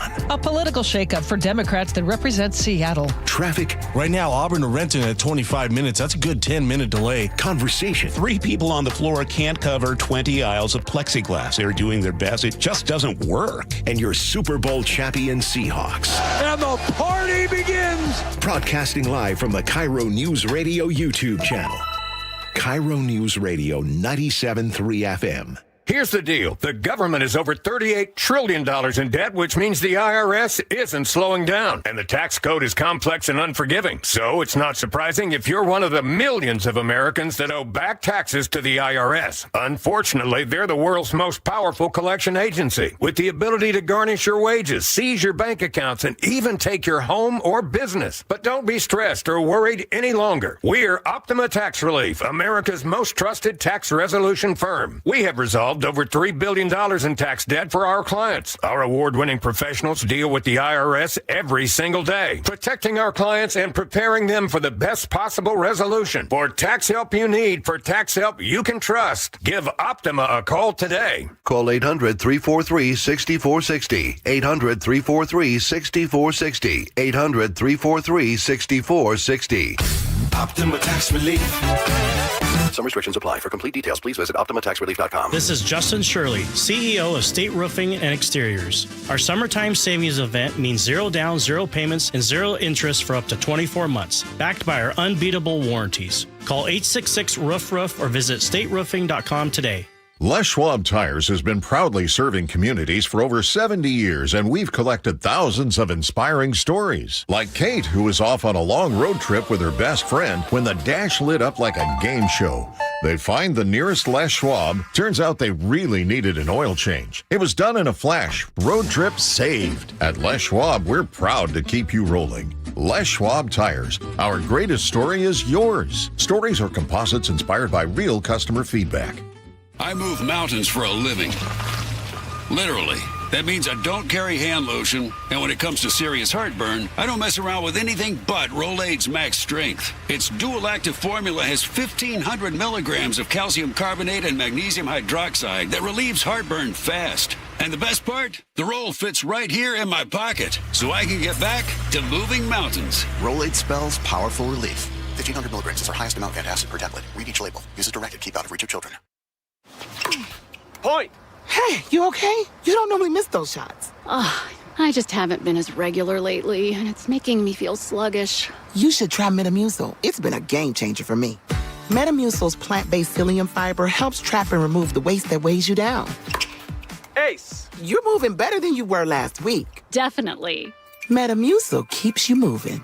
These statements have not been evaluated by the Food and Drug Administration. This product is not intended to diagnose, treat, cure, or prevent any disease. Learn more at Metamucil.com. How would you like to invest in the Seattle real estate market, one of the hottest and most stable regions in the country, and achieve a great rate of return on your investment without the effort of sourcing a deal, the expense and time of building permits, or all the hassles that come with being a landlord?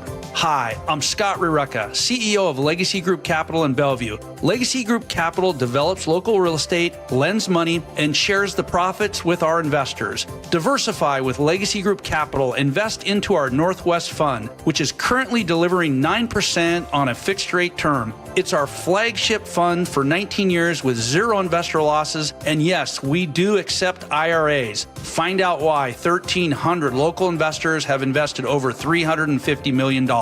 Invest in the stability and ease of Legacy Group Capital's Northwest Fund. Legacy Group Capital at legacyg.com. This is not investment advice. Investments available to accredited investors only. Details at legacyg.com. What would you do if the person you love needed round-the-clock care and you had no plan to pay for it? I was very worried about running out of money. When Mike's wife was diagnosed with dementia, he turned to LifePoint Law and Elder Law attorney Rajiv Nagayich. And then he said, "You're going to be okay." but we have to get through these steps. Then I felt a whole lot better going into it. It was still a very difficult process, but in the end, I knew that there was someone there that if I needed help, understood what I'm going through. LifePoint Law helped Mike protect his wife, his finances, and his future. They laid it out really well up front. They give you a very in-depth plan. There are so many things that you don't know. I could never have done it on my own. Register for a free LifePoint Law retirement planning seminar in Federal Way August 1st, Puyallup on the 4th, Tacoma on the 6th, or Bellevue August 8th. Space is limited, so sign up today at lifepointlaw.com. That's lifepointlaw.com. For over 50 years, Bucky's Complete Auto Repair has been the one locals trust for fast, friendly service with guaranteed repairs. With 16 family-owned locations and a Carfax preferred badge, Bucky's makes it easy with same-day service and available financing. Visit buckys.com. Think O'Reilly Auto Parts for all your car care needs. Get the parts and service you need fast from the professional parts people at O'Reilly Auto Parts. Spike O'Neill here. If your loved one's caregiver is planning a vacation or just needs a break, why not consider Aegis Living Respite Care? A short-term stay that provides 24/7 expert care, Aegis Living amenities, and peace of mind for you and your family. Go to aegisliving.com/spike to schedule a visit today. Did you know that 4,000 women are diagnosed with breast cancer every year in Washington state? I'm Dr. Suzette Miranda with Northwest Hope and Healing. We provide financial support for breast and gynecologic cancer patients in our community.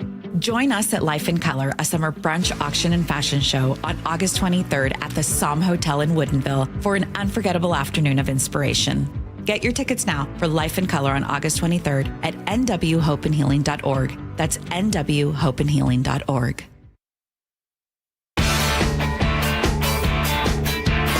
Welcome back to the Jake and Spike Show.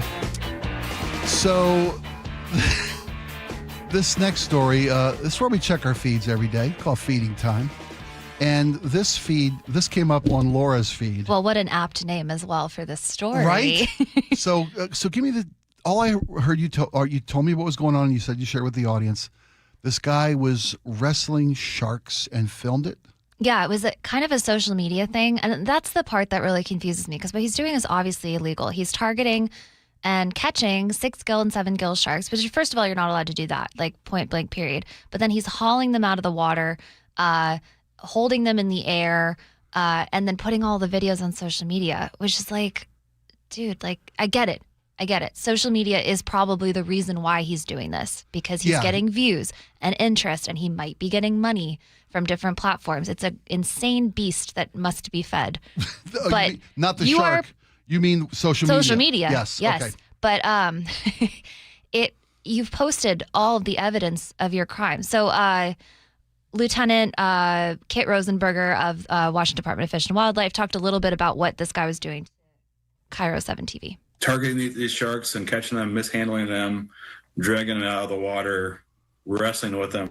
I mean, it just sounds awful to the sharks. Well, apparently this is the sound, the South Sound is I don't want to say breeding ground, but it's where these 6-gill and 7-gill female sharks come to give birth. Because sharks have live birth, they give birth to live baby sharks. And pulling these animals from the water, harassing these animals, like I said, waving them over his head, holding them, snout open so you can see the teeth, and wrestling these things on video. It may have led to losing some of these baby sharks. Oh.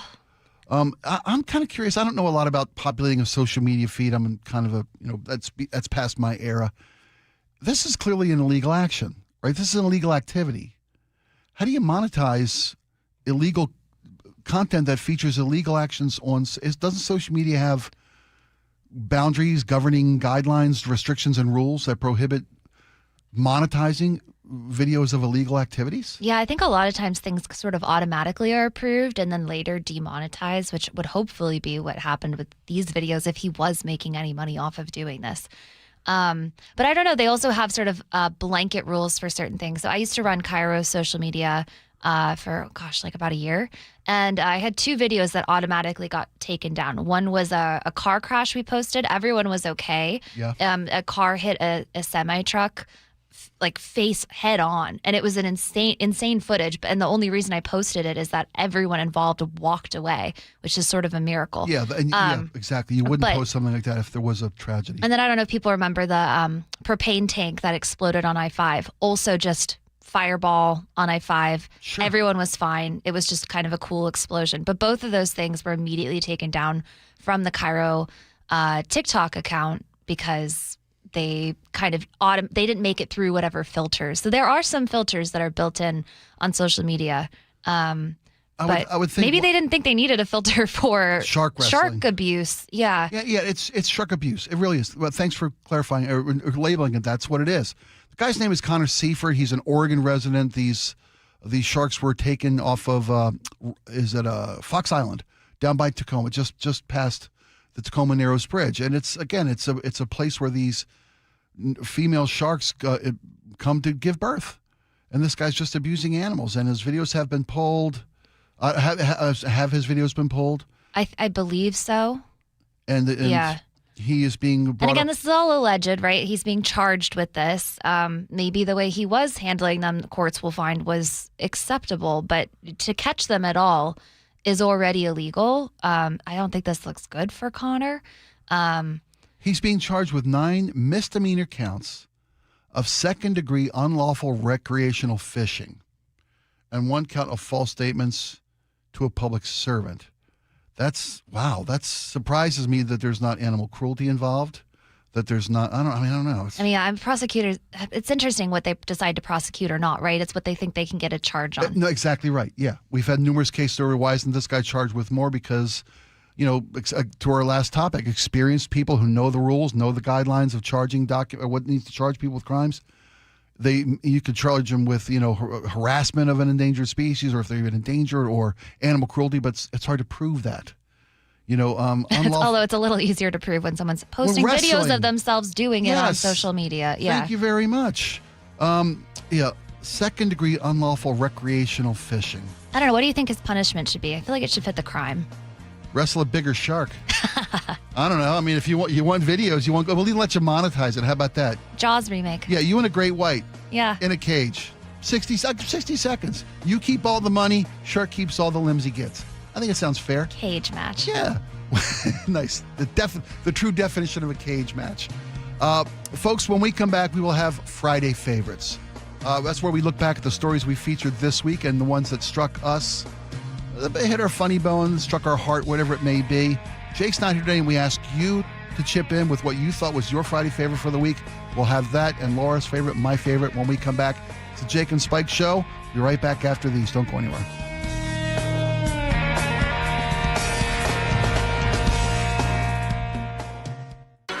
Back on February 8th, the countdown started at 167 days. 3, 2, 1.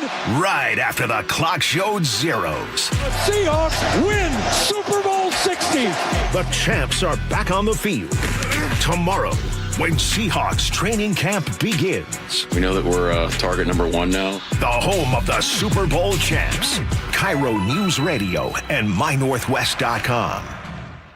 I like it hot. Beg your pardon? Can you make it hot for me, Dan? I think so. Half-heated ain't hot enough. No. That's why I called you. Apollo Plumbing. Yeah, my sorry old water heater. Oh. Ain't getting me the hots anymore. You want hot water. That's what I said. That's what we do at Apollo Plumbing. And you're ready? Right now. When can you? How about today? Same day? We'll have you in hot water tonight. Clever. How about an upgrade? A tankless water heater would mean endless hot water. Now you're cooking. That's just for starters. Starters? How about we make it a worry-free water heater? Worry-free? Wrenchie's worry-free warranty. Which covers? Repair, service, all included. And when it wears out? Apollo replaces it. No extra charge? Nothing. Nil? Nada. As an Apollo A-list member, you're covered. And payments? To fit your budget with approved credit, of course. And I'm hot again. Worry-free. That's for me. We're on our way. Thanks for making it hot. We're ApolloPlumbing.com. Get in the zone, AutoZone. Summer's finally here, and we're kicking it off with a whole lot of free. Free brake pads with Duralast rotors. Free oil filter with 5 quarts of oil. Free Armor All wipes with Armor All glass cleaner, and more. More free. so you can have more summer. Celebrate free at AutoZone. Now through July 27th. Restrictions apply. Get in the zone, AutoZone. If the world were like a Sleep Number mattress, everything would adapt for your comfort. Your coffee would never get cold. Your flight would always be on time. And your mattress would always respond to you and your unique sleep needs. Sleep Number mattresses are designed to respond to your body and shift with your changing life, helping you fall asleep faster and stay asleep longer. To experience a whole new world of comfort, visit a Sleep Number store or go to sleepnumber.com. Sleep Number, to a good life sleep. All right, I'm talking with Phil Mitchell, who is a new buddy, and he's also an advertiser on the show. Phil, I'm really interested in people's stories. You have a pretty amazing background. You own Sunset Auto Family. You employ a lot of people. You do great business in the community, but you started at the bottom. Tell me a little bit about that. Jake, I started in the car business as a lot attendant, basically washing cars with a hose and soap and water, and just happened to, be in the right position at the right time, started selling cars and did pretty good at that and became a sales manager. And I've had a lot of great mentors that have helped me and guided me. And so now it's my turn to be a mentor and try to do the same thing for somebody else. That's fantastic. How many years have you been in this business now? I've been in a long time, so I know every inch. I've done just about every job you can do in it. It's a family business. My son's in the business. He runs one of the stores. Well, let me tell you what. I got 4 sons. One of them is looking for a job in about 4 years. Bring him down, buddy. I'm going to send him to the Sunset Auto Family. I got a hose and bucket. Let's go. I love it. Go see him at Sunset Kia in Auburn, Sunset Ford, and Sunset Chevrolet in Sumner. You just get more at Sunset, and people do like that. At Seattle Children's Hospital, 1 in 3 patient families can't afford the food their kids need to heal. A child recovering from surgery and the family struggling to put nutritious food on the table. That's why Seattle Children's, Safeway, and Seahawk, Jackson Smith, and Jigba launched the Food First Project to fight pediatric food insecurity by providing grocery cards, produce vouchers, and food as medicine programs for families. No barriers, just help. 12s, we need you. Learn more at Safeway.com. Again, that's Safeway.com. Your best source for local news. KIRO Newsradio, KIRO FM, and HD1, Tacoma, Seattle, Northwest News. ABC News, I'm Stephanie Officer. Colt Bray, the teen accused of killing 2 teachers and 2 students in the 2024 Appalachia High School shooting in Georgia this morning, pleaded guilty to all 55 charges in court. The maximum punishment that you're facing is the rest of your life in prison without parole.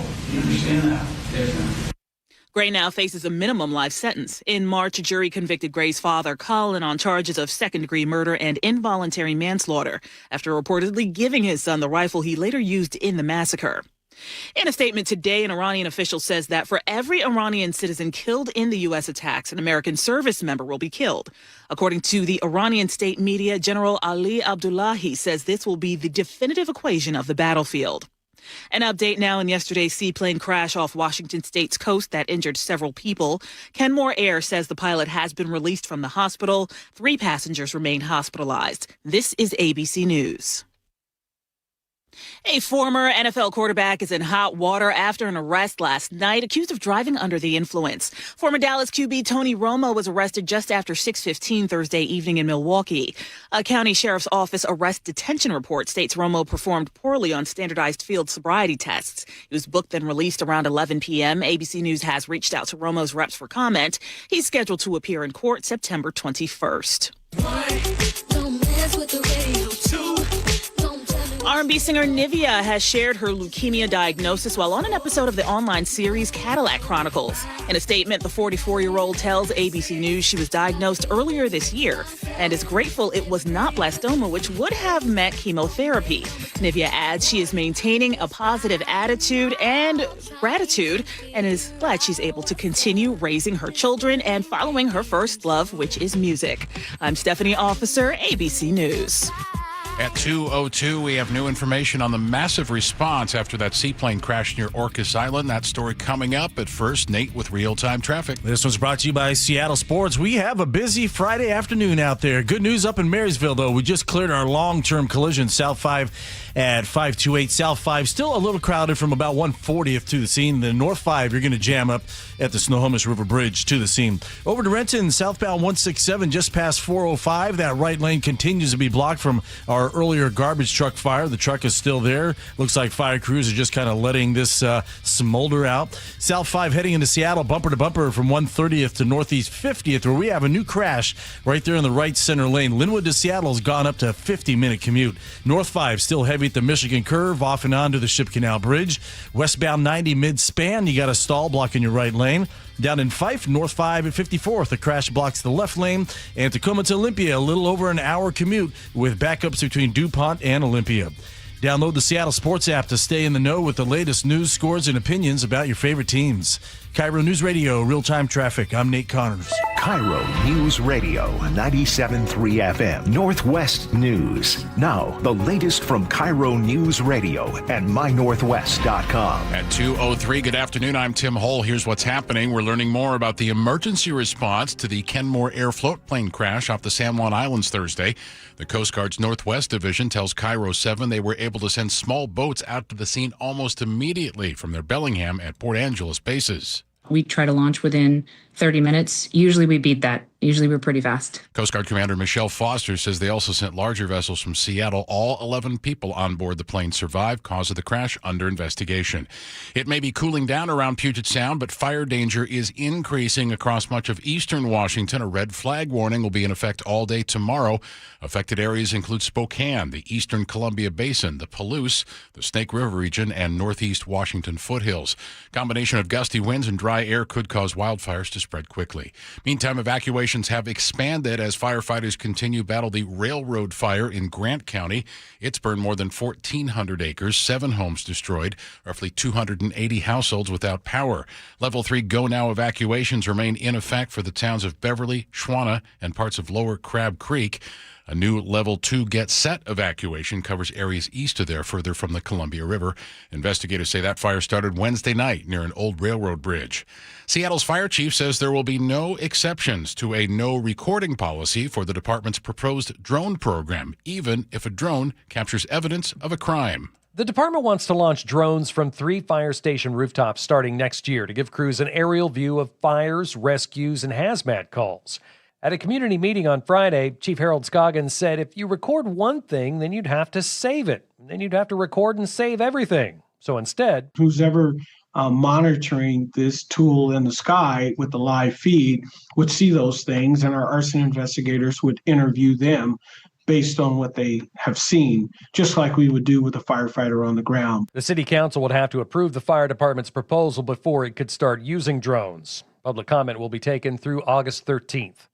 Frank Lindsay, KIRO News Radio. Mary Bridge Children's Hospital in Tacoma says it's seeing a sharp increase in children hurt while riding e-bikes and e-scooters. We saw 20 in our trauma services in 2025, and we are already at 30 for 2026. So the numbers definitely are up. The injuries range from broken bones to skull and spinal fractures. Child Safety Program Manager Aaron Suma says many families still don't realize e-bikes travel faster than traditional bicycles and often require more protective gear. She urges parents to make sure children wear the right helmet and practice riding in safe areas away from traffic. It's 2:06, your Friday forecast, calling for plenty of sunshine today, maybe some haze and smoke. 83 for the high. Partly cloudy overnight tonight, low 59. Saturday, mostly cloudy, few showers and 74. Mostly cloudy but dry, and 74 on Sunday.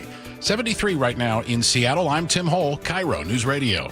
Your best source for local news, serving Western Washington and the world with a KIRO News Radio app. Always streaming live on your smart speakers. You're listening to KIRO News Radio, Northwest News. And now, it's time for the Jake and Spike Show on KIRO News Radio with your hosts, Jake Skorheim and Spike O'Neill. Welcome back to the Jake and Spike Show. I'm Spike O'Neill. Jake Skorheim's taking a day off. We appreciate all the help we've gotten today. Let's see. Sullivan, of course. Chris Sully joined us. Luke Ducey jumped on for a few segments with us, give us his insight, his input, and the facts of the matter whenever I start rolling on about something. But now it's time for Friday favorites. Oh, by the way, in about a half an hour, our own Paul Holden from Seattle's Morning News will jump on with us because it's Bite of Seattle weekend. I'll tell you what you need to know about the Bite, taking place, just getting underway right now in Seattle Center and going throughout the course of the weekend.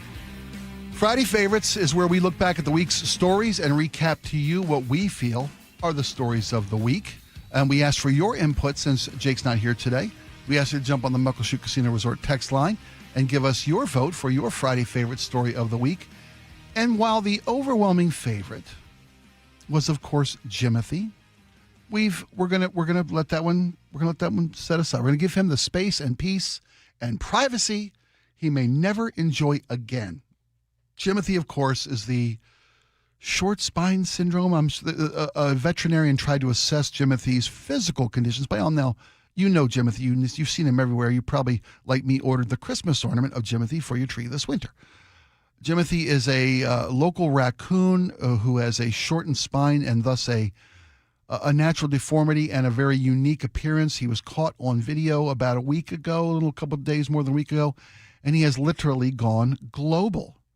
It's a hot Jimothy summer in San Francisco. The White House sent out an official White House tweet or truth or whatever it is you're putting these things on, donning a MAGA hat on Jimothy. Goodyear Tires put a national ad campaign centered around Jimothy about how it would be a tragic loss if something were to happen to Jimothy because your tires couldn't stop your car soon enough. Everything from bags to T-shirts. I know the local artist Henry, who does kind of street art around Seattle, become very infamous. He created a one-off Jimothy original painting that then auctioned off. And between the auction price and the matching corporate donations, Henry was able to raise nearly $50,000 for the Ballard Food Bank because of the notorious, infamous celebrity that has become Jimothy. All things Jimothy all the time. Again, I ordered my Christmas ornament. It should be here in late October. It's hand-blown glass. I highly recommend it. My kid's got a Jimothy T-shirt, taking it to camp this week. Anyway, we all love Jimothy, but he didn't make the top 3 favorite stories of the week. The listener votes, which received numerous nominations, has to be Quinn Brown of Portland, Oregon, the 19-year-old who just over about 3 weeks ago, part of his online business of secondhand clothing resales. He was doing what he does. He was rummaging through Goodwill bins at the Goodwill outlet store. And his kid's 19 years old. He's an entrepreneur. He's got an online clothing resale site on, I think it's Depop, is that what he said? He's got 1,600 items up there all the time. He's constantly looking for inventory. He works with his parents. He works with his siblings. Looking through this Goodwill outlet bin in Portland, Oregon, he found what another shopper had previously held, considered, and disregarded, and he picked up and bought a Wilt Chamberlain NBA Finals shoot-around jacket from 1972 that he deemed was pretty valuable. We've got a clip of Quinn. Let's play that right now. I saw some guy around my age holding up a jacket that I could tell looked really good, and how could you tell? What did you mean by that? How could you tell? Well, I could tell it was really old. I mean, I have a good eye for vintage items, so just based on looking at it, I was thinking 70s or 80s, and so I kind of just waited by him, and he decided he didn't want it, probably too big for him. I mean, not probably, definitely, but he decided he didn't want it and just threw it right in front of me. And what was the item? It was a 1972 game-worn NBA Finals Wilt Chamberlain jacket. So it's a jacket he wore in the finals. This thing was, as Quinn told us, was huge because Wilt Chamberlain was 7'1". It's got Chamberlain embroidered across the back of it, so there wasn't a lot of mystery involved in who wore it if it was in fact authentic. And that was the thing. He knew it had some value to it, and he started doing some online research. And given the AI and Google and the world of the internet, he was able to find pictures of Wilt Chamberlain in 1972 wearing this exact jacket. He was then contacted by the auction house Sotheby's, the world famous, where everything from, I don't know, Eric Clapton's guitars to Tiffany lamps. Yeah. Everything that's really valuable goes through Tiffany's. And they put this, they contacted him. They came to his home in an armored car. Yeah. Pretty cool when you're 19. When you're 19, they used forensic photography to check out various data points on this jersey itself and corresponding photos of Chamberlain wearing this jersey. Long story short, it went up for auction. And what they projected would go between $150,000 and $250,000. It didn't meet that. But this young man earned $89,000 for something he paid $3.07 for. And he did it because he's an entrepreneur and he's dedicated to what he's doing. The kid's got a great mind. He's not bound for college, We talked to him after the auction had closed. Yeah, so the auction closed on Monday evening, right after our show ended. And then Quinn came on with us on Tuesday to say, okay, here was the final number, which kind of raised the question of, does expectation lead to disappointment? When you make nearly $90,000 out of a $3 Goodwill find, that's objectively amazing. But if someone tells you that it's going to be $250,000, are you disappointed by 90? Because that was the first thing I thought was, just 90,000, which seems only 90,000, so ridiculous. But he said way more than I make in a year, by the way. Yeah, here. But he confessed the same thing. Yeah, when no bids came in the final 5 minutes, he and his parents who were watching were a little disappointed. But then you put things in perspective when you realize that you just earned $90,000 of free money. Well, it's not free. I will say these kind of fines, feel like you're hitting the lottery, but to have the statistical odds to pick up an item like that, you've got to have the eye for the value, which says something because the guy who was literally holding it before Quinn got it, picked it up, dropped it. Quinn watched him hold it. Yeah. And it sidled up next to him. And as soon as the guy put it down, he grabbed it up. That's something to know if you're ever thrifting, is if you're holding something and you could catch someone looking at you out of the corner of their eye. Don't put it down, even if you don't know what it is. The young man's going to invest the money. He said, look, I like business. I was never a classroom book kind of guy. He's not going to go to college, but I have no faith or no worries whatsoever. Complete faith. Faith. All faith. I have complete faith that Quinn Brown of Portland, Oregon is going to do just fine. I'd like to check in with the boy as we move forward through the future here. Can I go first or next, I should say? Oh, please, yeah. With my Friday favorite of the week. I want to do kind of if you'll allow, a roundup of my favorite stories of the week. Jimothy, of course, fell into my, finals as well. I want to speak to Brita the pig of Vashon Island. We spoke to Julia earlier in the week. Her last name escapes me. I apologize. Karsten. Julia Karsten, thank you very much. A Vashon Island resident came home from the Strawberry Festival on Vashon Island to realize that her 350-pound pet pig, Brita, had been stolen. Now, the pen, the enclosure at their home on Vashon Island had clearly been vandalized. There was a corral set up, and there were hoof tracks and then trailer tracks. I mean, hoof prints, like you couldn't get a better sort of mystery crime. Exactly. And Jake and I, we are hot to solve crimes. We spoke to Julia. We spoke to the Vashon Island law enforcement community, who gave us some details that, in fact, they could verify there was a crime involved. It was stolen, the pig. We reached out to, during our conversation with Julia, it was revealed that there was an altercation and some bad blood between the landlord and Julia and the neighbor who apparently assaulted Julia's husband in confrontation with threats to kill their pet pig. So there's your, prime suspect. Yeah, right? Thank you very much. And we spoke to local law enforcement. We have been in contact with the landlord themselves. And there's a situation there that's separate from a stolen pig. And Jake and I, we're not here to mend fences. We're not neighbor counselors. We're sleuths, and we want to help find this pig. We were contacted by various residents of Vashon Island with some tips. We were contacted by members of the ferry, the WSDOT ferry cruise, who said they had some evidence, some photographs they thought may be helpful with local law enforcement. We're kind of working hand in hand with, or at least we're forwarding things we receive to the detective in charge of the case who spoke to me directly. So part of my story this week is, look, we want to make sure you guys are aware, anybody who may have any leads about bringing this pig home, because whether or not the neighbor and the landlord and the renter and Julie we spoke with can get along and fix all the bad blood between them, this pig is an innocent victim of this feud and the victim of a crime. And if we can find some help, some evidence to get this pig home, to get Brita home, we want to do that. So you can find the story at My Northwest. Just type in Vashon and pig and it'll pop up for you. If you know of anything, if you hear of anything, it's a small island community. We'd love you to still help if you have any information that may be helpful.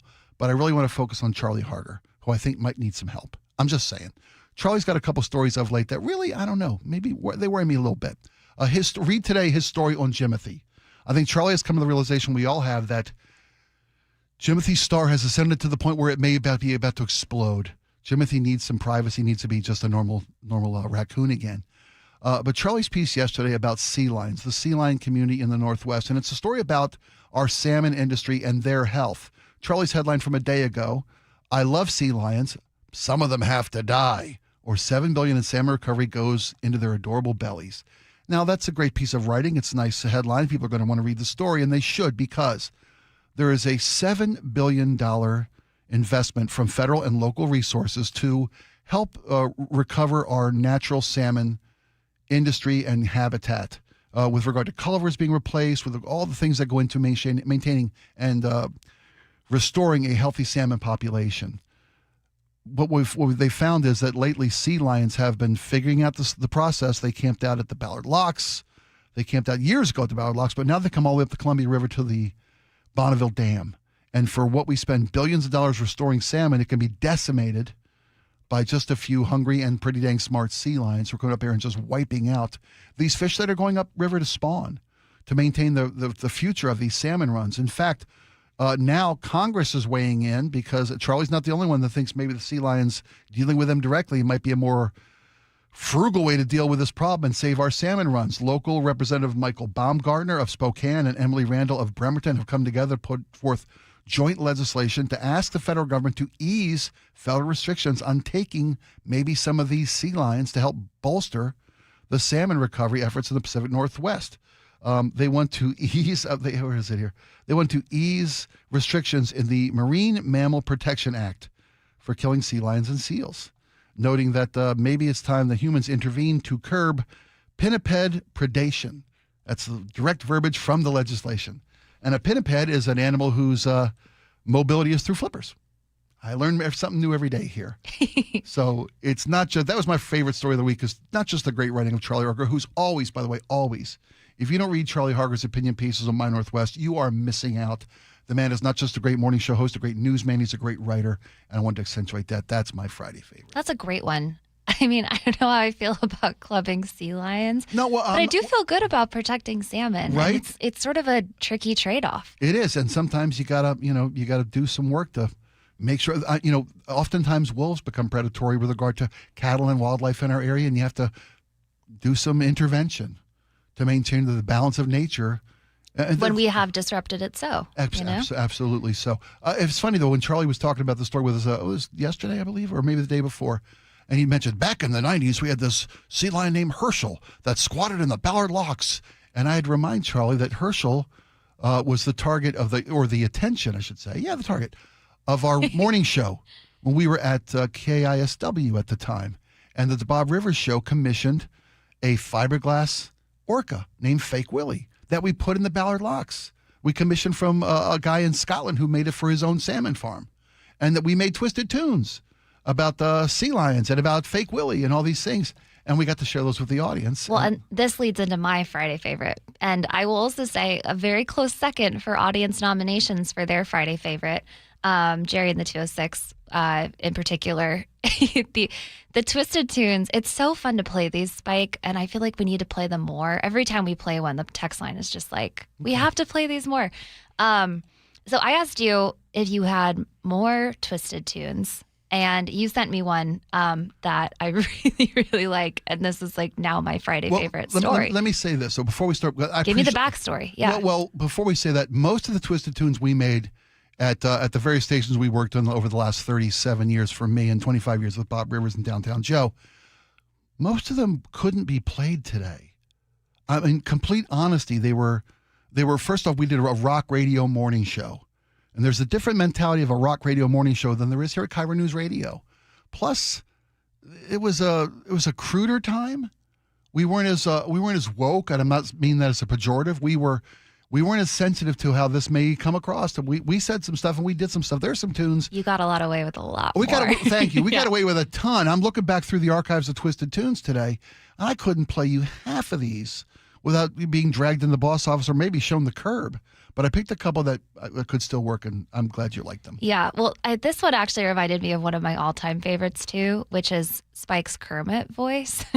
Oh, yeah. So, for your listening pleasure, a new Twisted Tune. Hi-oh, Kermit the Gas Hog here, and as an indicator of species, I have a little message for all you recyclers out there. It's not that easy going green. Having to reduce the carbon footprint that you leave.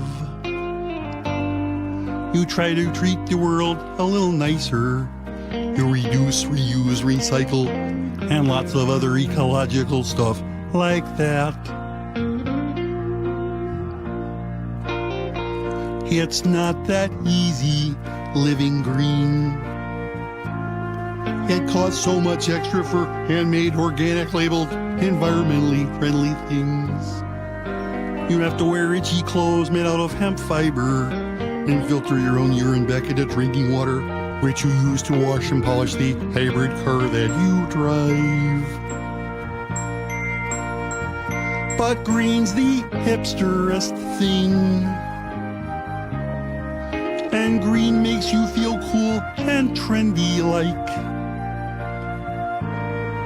You think you're real big, saving an ocean.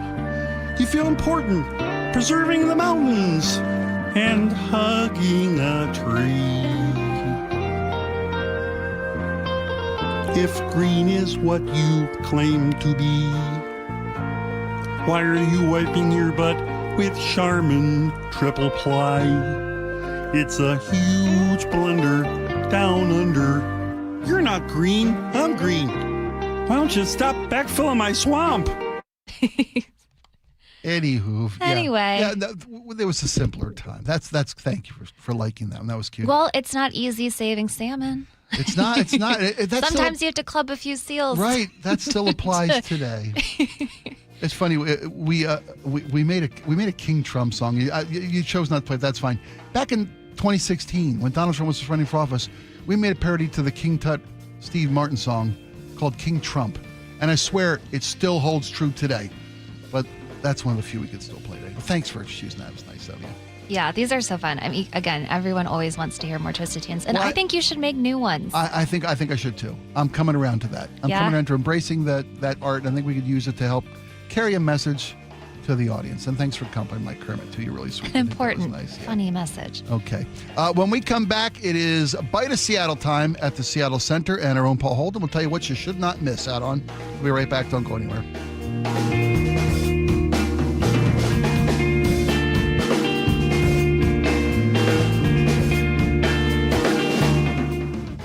This hour is brought to you by Davis Law Group. KIRO News Radio, where you hear G and Ursula, weekdays 9 to noon. Me personally, Ursula, shorts in the workplace should not happen. There's no way. So it's a bridge too far for you. Put some pants on. What if everyone in the office building is wearing shorts or very casual attire? If you're like so buttoned up and everyone else is casual, including the boss, I think you might be taking it too far. Subscribe to the G and Ursula Show on YouTube and watch live or later. Integrity Roofing and Construction is your trusted local roofing team. They did the great work at my home. They came in to just inspect my roof, had a soft spot. They said, Spike, it's time to replace the entire roof. And we did. They did incredible work, phenomenal workmanship. They can fix your roof. They can repair, replace, restore, restorations. They do it all. They do renovations. You name it, they can do it. They will give you a free video inspection, free roof assessment. Just give them a call, 206-202-ROOF. Go online to integrityrc.com and check out the reviews. One of them's mine, integrityrc.com. Get any size high-efficiency AC for just $179.99 a month with zero upfront costs. CM Heating's Comfort as a Service includes lifetime repairs and annual maintenance at no extra charge. Book your free estimate at cmheating.com today. License number CMHEAHL 751LW. Well, it's official. My friends have all switched to Pure Talk because I told them they could save a bunch of money on a super reliable high-speed network with unlimited data. And because they're my friends, they trust me. As for the rest of you, well, Pure Talk understands that even though you might like me, you're not just going to take my word for it, nor should you. For that reason, and for a very limited time, Pure Talk is offering any of their plans for just $15 a month for the first 3 months, including their top-tier unlimited plan that normally sells for $65 a month. Think of it like a test drive, a super simple way to save $150 while you kick the tires on Pure Talk's blazing fast network, and a fine way to see for yourself why I switched from big wireless, along with a few 100,000 of my closest friends. Dial pound 250. Say Mike Rowe, and be connected to Pure Talk's friendly U.S. customer service team. Again, dial pound 250. Say Mike Rowe, and let the savings begin. All right, I'm very happy to have Phil Mitchell from Sunset Auto Family on with me right now. And Phil, you guys offer such an amazing value for people who are driving their cars a little bit longer now, and you guys offer repairs for life. How does that work? Basically, we're going to cover any repair we do for $250 or over for as long as you own the vehicle. So let me ask you this question. Let's say that I buy my vehicle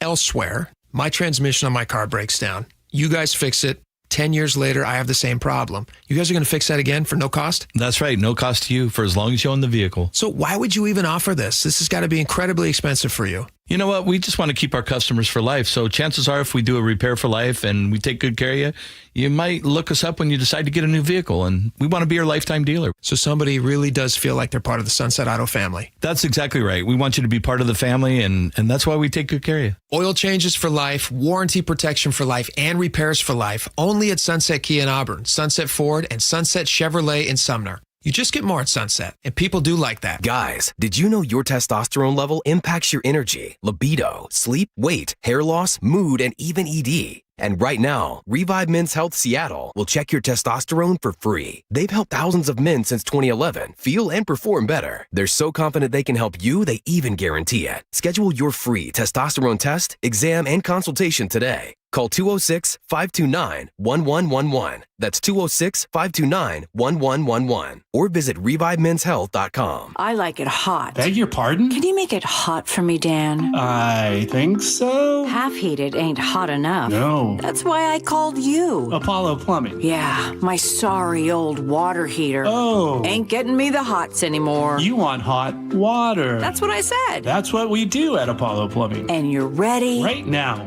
When can you? How about today? Same day? We'll have you in hot water tonight. Clever. How about an upgrade? A tankless water heater would mean endless hot water. Now you're cooking. That's just for starters. Starters? How about we make it a worry-free water heater? Worry-free? Wrenchie's worry-free warranty. Which covers? Repair, service, all included. And when it wears out? Apollo replaces it. No extra charge? Nothing. Nil? Nada. As an Apollo A-list member, you're covered. And payments? To fit your budget with approved credit, of course. And I'm hot again. Worry-free. That's for me. We're on our way. Thanks for making it hot. We're ApolloPlumbing.com. Hartley here from Wilcox Farms. For over 100 years, we've cared for hens with healthy pastures and organic grains. That's why our eggs are nutritious and flavorful. Next time you shop, choose Wilcox Family Farms, locally fresh since 1909. Experience the thrill of seeing orcas and humpback whales with Puget Sound Express. Join their family-run tours for guaranteed whale sightings departing daily from Edmonds. These are Seattle's most popular and well-reviewed whale tours. Book now at PugetSoundExpress.com. KIRO News Radio 97.3 FM, Northwest News. Now, the latest from KIRO News Radio and MyNorthwest.com. At 2:30, good afternoon. I'm Tim Hole. Here's what's happening. The FAA and NTSB are beginning their search into the potential cause of Thursday's Kenmore air crash off Orcas Island. The seaplane was seen flying low before making the crash landing and bursting into flames, something Seattle-based pilot and aviation expert John Nant says came from the hard impact. Most likely what happened was the tanks were breached as the airplane augered in, and what you saw was an ignition point. All 11 people on board the flight from Lake Union to Roche Harbor survived. 5 have been released from the hospital. The most seriously injured passenger has been upgraded from critical to satisfactory condition. A Bremerton woman is accused of setting a fire in her own apartment after an argument. Kitsap County deputies were called to a complex in the 1700 block of West Sunfjord Lane just before 5 p.m. Thursday. Residents say the 44-year-old woman started the fire and then left. Deputies later found her walking away from the scene and took her into custody. Sheriff spokesman Kevin McCarty. She had had a couple of people who were staying there with her, that there was some kind of an argument, and they claimed she started a fire in the apartment and walked away. The woman was arrested on suspicion of arson. Investigators are still trying to determine the full extent of the damage. James Lynch, KIRO News Radio. Lincoln High School is the only high school in Seattle without its own athletic field. The Seattle School District wants to build one near North 50th and Aurora Avenue North, but the plan could require cutting an estimated 100 mature trees trees. Sandy Shetler with the group Tree Action Seattle tells G and Ursula here on KIRO News Radio some of those trees may have been around before Seattle was even a city. This land has never been fully logged or built on, so it really is quite a treasure for the community. Shetler supports building students a field, but says Lower Woodland Park would be cheaper and faster and wouldn't require an environmental impact statement. Washington Senator Maria Cantwell is proposing what she calls a technology NATO as part of a new global trade strategy. Take the most sophisticated technology countries like the U.S. and Japan and India and others and make an alliance and basically say that these are the rules of technology, and if you don't apply those rules to your market, then people should not buy your product. She also argues the U.S. should expand free trade agreements instead of relying on tariffs to compete globally. If your garden is overflowing with zucchini, don't let it go to waste. The Rainier Valley Food Bank is encouraging local gardeners to donate surplus fruits, veggies, and herbs to help feed neighbors in need. We accept all sorts of fresh produce from home gardeners, and now's the time to harvest. So I know folks have a lot of squash or tomatoes, apples, herbs, whatever is growing in your garden at the moment. We would love to share in that abundance with y'all. The food bank's Zoe Ferenci says the fresh produce is distributed through the food bank's grocery-style market and its home delivery program. Donation accepted Monday through Friday, 9 to 2 at the Rainier Valley Food Bank in South Seattle. 2:33 now. Let's check KIRO real-time traffic with Nate. It's busy out there, Tim. Let's start you here in Seattle, South 5. We just cleared a collision in Northeast 50th in the U District. It's on your right shoulder. Had 3 lanes blocked there for a while, so we've got a 4-mile parking lot stretching back to 130th. Linwood to Seattle up to 55 minutes, about a 25-minute delay. Alternate routes include Highway 99 to the west or State Route 522 to the east. North 5 remains thick from the north end of Boeing Field in the downtown. Catch a little break and another thick backup from Mercer to the Ship Canal. 35 minutes to get through all this. Up in Everett, North 5, we're still struggling with a hefty backup from 526 to 528. South 5 slows from the Outlet Mall to 528. I'm not seeing any more blocking problems here. It's just a lot of volume. Bellevue to Renton up to 40 minutes. South Center to Bellevue also 40 minutes. In Renton, we cleared that garbage truck fire southbound 167 just past 405. In Fife, we cleared our stall north 5 at 54th. And Tacoma to Olympia still at an hour with 16 miles of backups between the JBLM main gate and downtown Olympia. And then north 5, you're going to slow through Lacey. KIRO News Radio, real-time traffic. I'm Nate Connors. Your Friday forecast, mostly sunny, maybe some haze today. We'll hit 83 later this afternoon, partly cloudy, 59 tonight. Then your weekend looks mostly cloudy, a few showers possible on Saturday, highs in the mid-70s. It's 77 right now in Seattle. I'm Tim Hole, KIRO News Radio. Your best source for local news. You're listening to KIRO News Radio, Northwest News.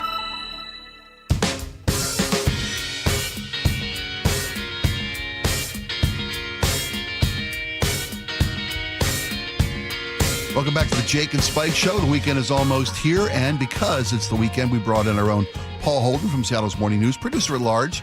You've got a little feature this weekend because it's the Bite of Seattle. Yeah, it's one of the big, one of many things going on in the weekend here in the region. We are in full Seattle summer right now, Spike. Yeah. There is a ton of stuff going on here. Yeah, as Sully told us, that's why they're closing so many roadways. But I digress. Go on. No, yeah. So the Bite is one of the big ones here. Going to be actually, I believe it's going on right about now, or things should be getting going this afternoon here down at the Seattle Center here for a full weekend of not only great food, but there's also going to be a lot of live music here.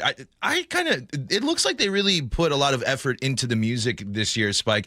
50 bands. There's going to be 50 bands playing across the weekend. It's a pretty good bill there as well. Have you ever gotten to play something like the Bite of Seattle or anything big like this? We haven't played Bite. We played some minor stages at Bumbershoot over the years. Bite has got such a special place in my memory because when I first moved to Seattle in the late 80s, early 90s, Seattle's summer festival scene was in, I think, peak form.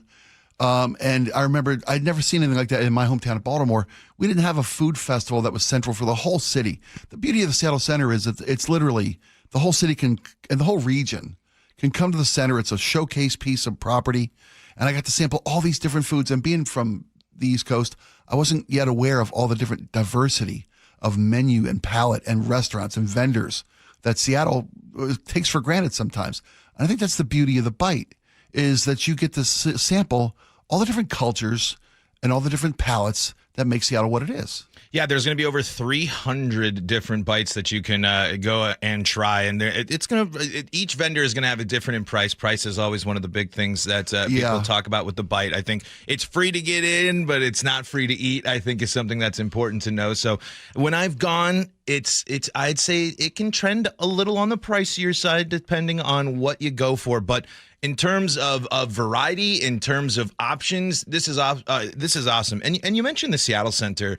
I love Seattle Center events. Obviously, they can be sometimes. There's a lot of hullabaloo. I love I just think it's a really great area to do stuff like this. You can get so many different vendors. You can do the live music. You can do so many different things. And that's what I think makes the Seattle Center such a nice place to see not only events, but music, all sorts of cool stuff. And they pack a lot into just that little part of town. It's a great resource for the city, an asset for the city. Absolutely. Other cities, when they have events like this, you got to close down parts of town. You got to close off streets. And those are fun too. But the center is its own character. It's a part of your experience going to the bite.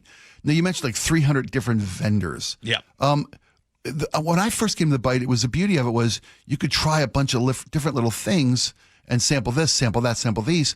But it seems to me that with the pricing these, as you mentioned pricing, and we had a story earlier in the week, Laura, with Jake and I about why it costs vendors or why vendors charge so much for their wares. The cost of renting the space at the bite, the tent, insurance for health concerns, of permits, a fire department permits, all the different elements, not to mention the cost of materials for food, the cost of labor for food. A lot of these vendors are hoping to even break even with an experience of the bite. And oftentimes it's like, hey, we have a restaurant, we have a food truck. If you like what you taste here at the bite, come find us in the real world. It's kind of almost promotional for a lot of these vendors.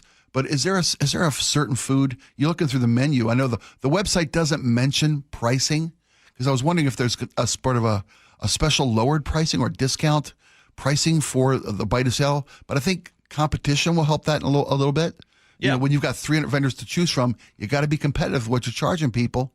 But is there something you're looking forward to eating? Man, I like to go with it's all sounds good. I'm not as much into as much as it's distracting. There's some pretty crazy looking desserts here. I always look for some of the savory stuff. I'm always looking for dumplings. I'm always looking for wings, those type of things. And dumplings, easy to find here because every time I've been to the Bite, I'm pretty sure I found like 5 different types of dumplings of what I'm looking for. But one of the others, I always go for some seafood as well. There was a great lobster roll that I had a couple of years ago at the Bite. But just looking through this, I mean, there's just so many different options of things. But I think if you're going to get the most bang for your buck, you should probably be looking for those places that are offering the finger foods, the appetizers. Yeah, or the things. try-its. Yeah, exactly. Because there's a lot of places that are offering full-blown meals here, it seems. But I think the beauty of an event like the Bite or one of these things where you have all these vendors is to bounce around, is to try new things. Yeah, not to take away from some of these delicious-looking noodle dishes and these barbecue plates and things that I'm looking at here on the website, but I think that's what's when you have the opportunity to try a lot of things, it's great to dive into those things. And actually, in that same vein, maybe if you walk around the Bite and maybe you're feeling a little priced out by it, well, on Saturday in the CID, they're doing a bunch of $6 and $8 lunch specials, so little Bite lunch specials. So you can go down to the CID for one of their food walks, and you can actually walk around, and that might be a little bit more in your budget too. Yeah, that's a great idea. Yeah, and the 6 to 8, they are describing them as bites. You know, so sample size. Exactly, Yeah, not full meals. Yeah, a couple of an appetizer size, I would probably describe it as. And that's Saturday and Sunday? Just Saturday from 11 to 3. So if you want to check that out there, if you're looking for something different, because you also mentioned, Spike, we don't have to close down things to do stuff like the Bite of Seattle. But if you're going to be on the waterfront tomorrow on Saturday, plan ahead because it's a big, big day on the waterfront with the Torchlight Parade is going to be going on Saturday night there. And Rick Riz is going to be the Grand Marshal. Grand Marshal, very fitting choice for this year's Grand Marshal. It's the second year that they moved the parade from 4th Avenue down to Alaska Waterfront. And Sully mentioned earlier how it's going to impact ferry traffic and all these things. I'm glad you reminded for an audience right here, right now.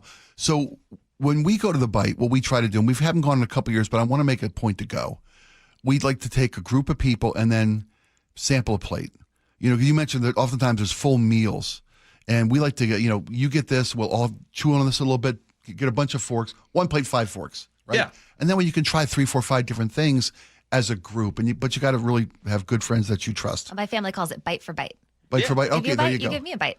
There you go. I actually think that's probably one of the best ways to handle an event like this, because you can reduce maybe some sticker shock of something that you want to try. And you want to try a bunch of different things. Yeah, that's the whole thing. It's all of it smells and looks so good, but I don't want to fill up on the one thing. I think going with that, family style approach is a great way, because of course this is big for the kids and stuff too, where you can bring all sorts of stuff of not only just, savory things, but all these sweet things. I'm looking at a variety. If I had a kid, it would be tough to keep them away from eat first, then dessert second. Yeah, exactly. Yeah. Because the dessert options are going to be tempting there. But I just love to see some of the creativity that we get to see here too, and especially in a place like Seattle that has so many different types of food available. Exactly. It really it can inspire people to do creative and cool things. And the weather should be great this weekend as well to hang out in the Seattle Center and enjoy. But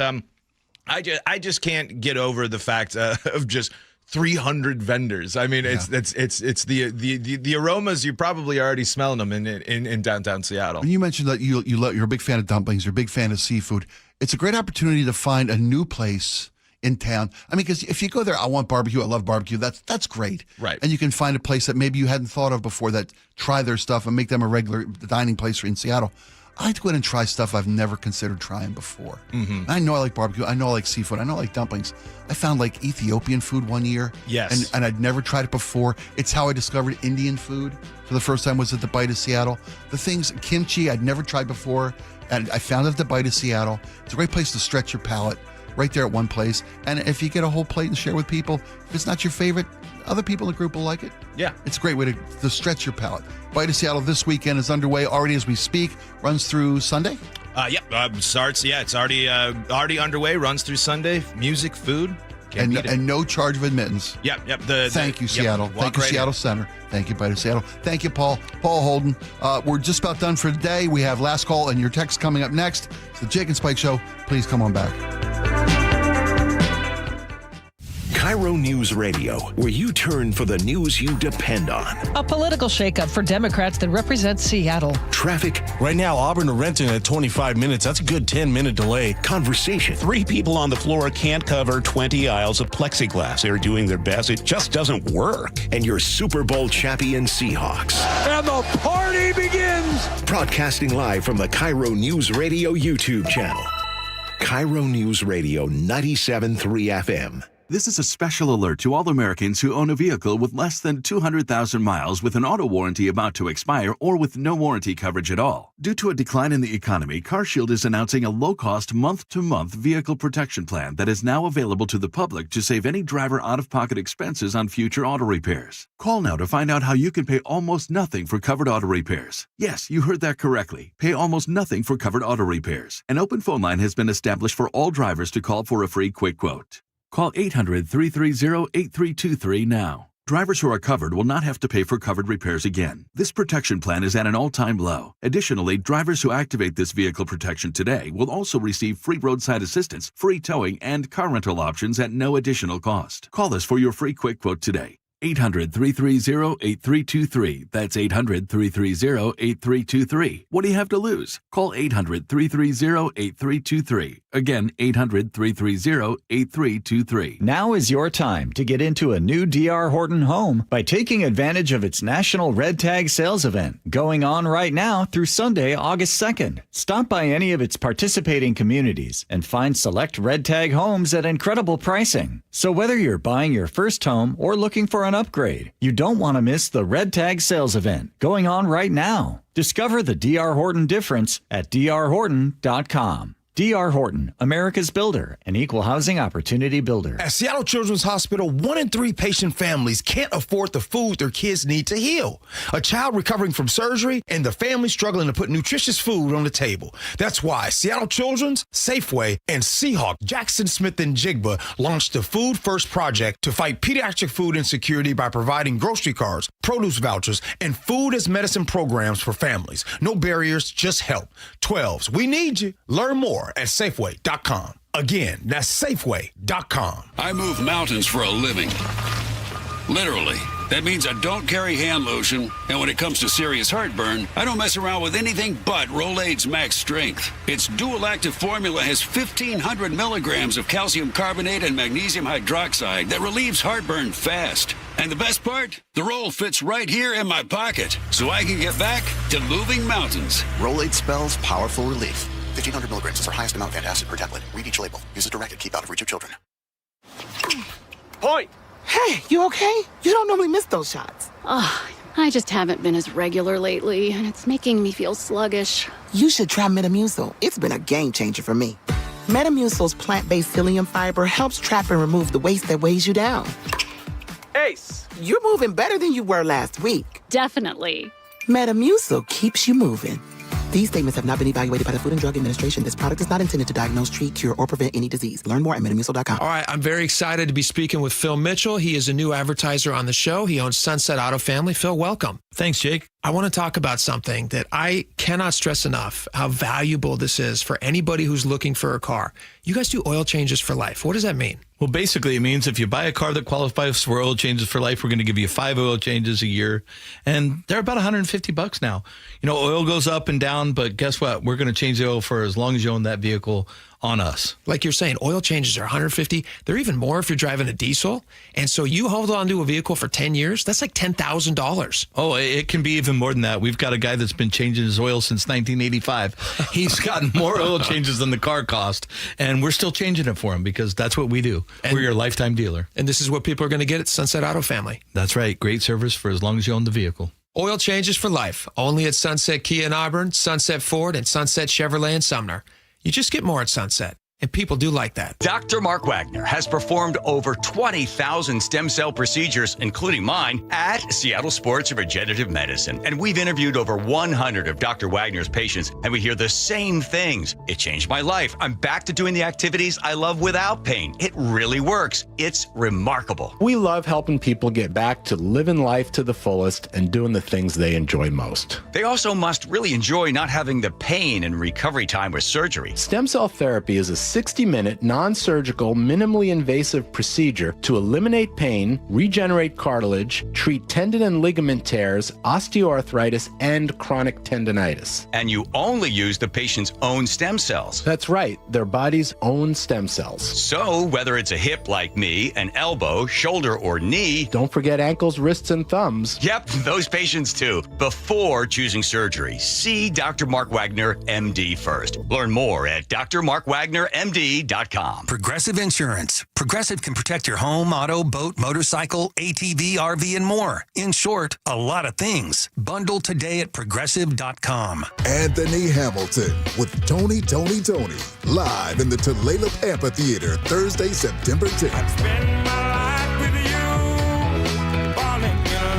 Tickets are on sale now. Details at TulalipCasino.com. Hi, I'm Marla at Sky Nursery with a heads up that gardening in July has its challenges. Seattle summer drought can cause plants to droop in just a matter of hours, and rabbits and aphids can get a little out of hand in your garden, especially if you have any travel plans this summer. That's where an experienced Sky gardener can make a difference with down-to-earth and sustainable solutions to all manner of gardening quagmires. After all, you deserve to enjoy a beautiful, thriving summer garden without having to learn the hard way first. We can help. Head to skynursery.com.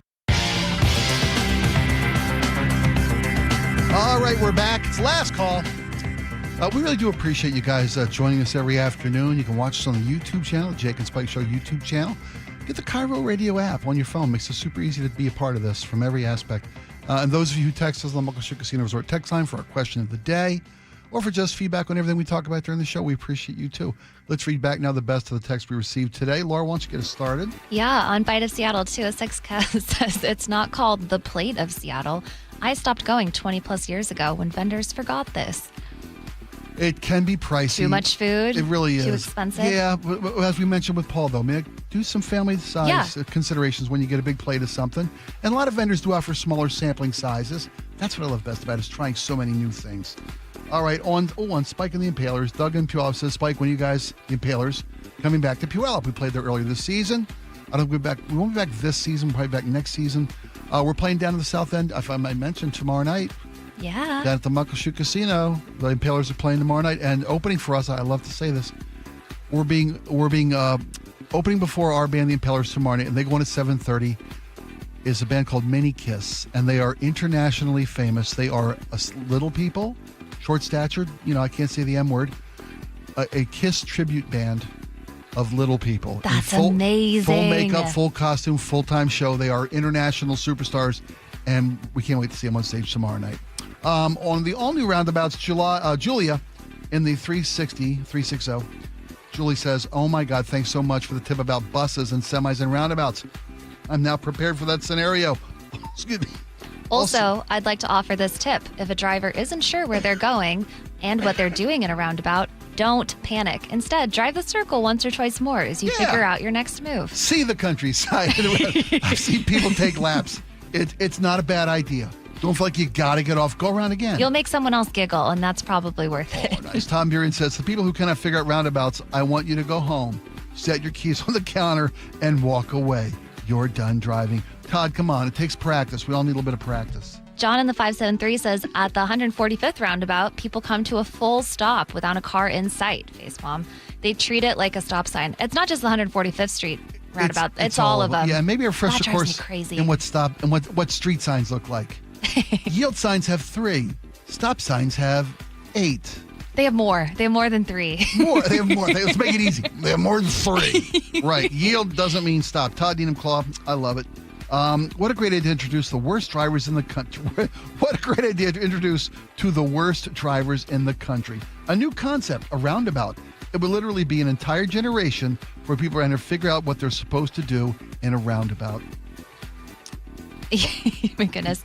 On the Bernese, I kept saying Burmese, and we got a lot of corrections about that, so I'm so sorry. On the Bernese Mountain Dog Experience happening in Oregon, Tom in Bothell says it's a golden retriever in a tuxedo.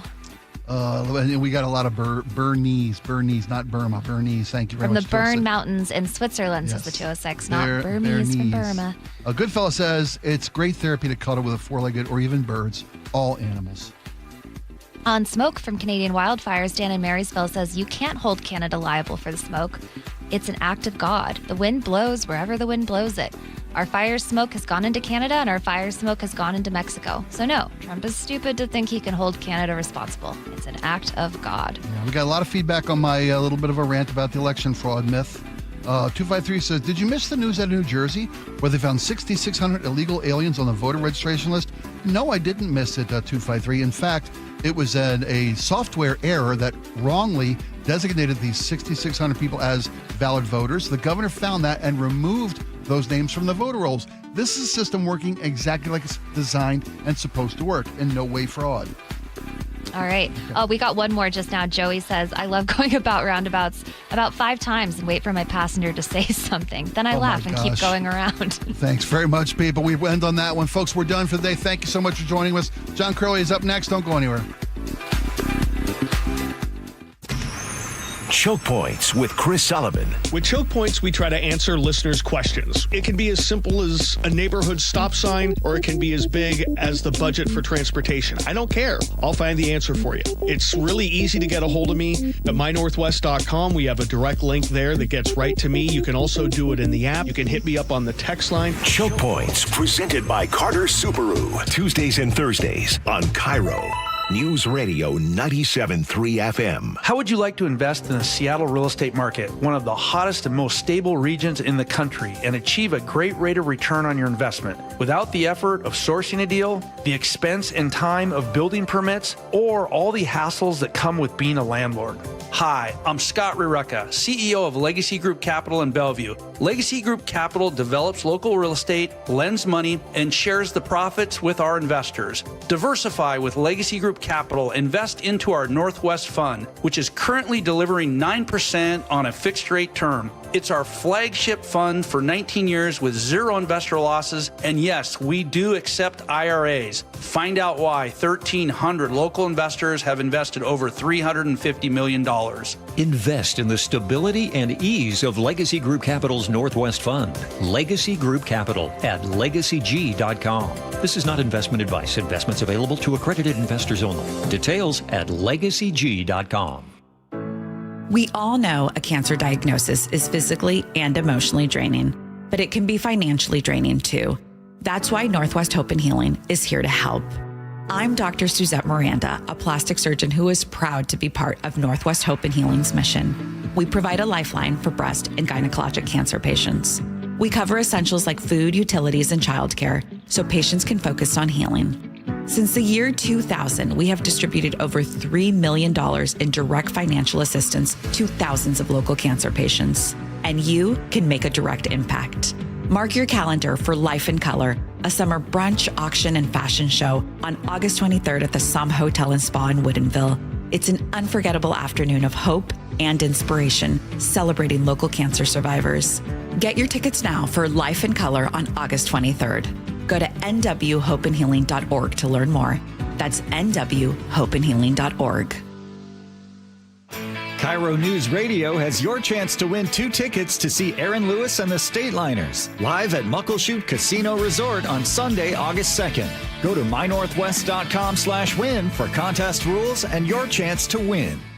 Tune in to elevate your wealth. If you're 5 to 10 years from retirement, you do not have the time to deal with a market downturn. With Mark Stimson and Casey Elkins. It's important that you know what the rules are, because if you don't, you can make some tremendous decisions that could adversely affect you, and you may not be able to go back and fix them. Tune in to Elevate Your Wealth, Saturdays at 11 a.m. right here on KIRO Newsradio 97.3 FM.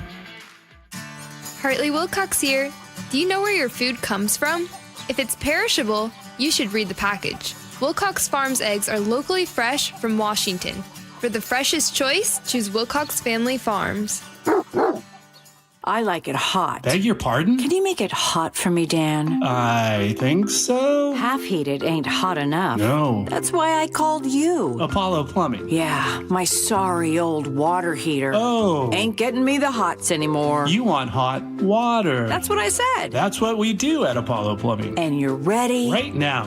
When can you? How about today? Same day? We'll have you in hot water tonight. Clever.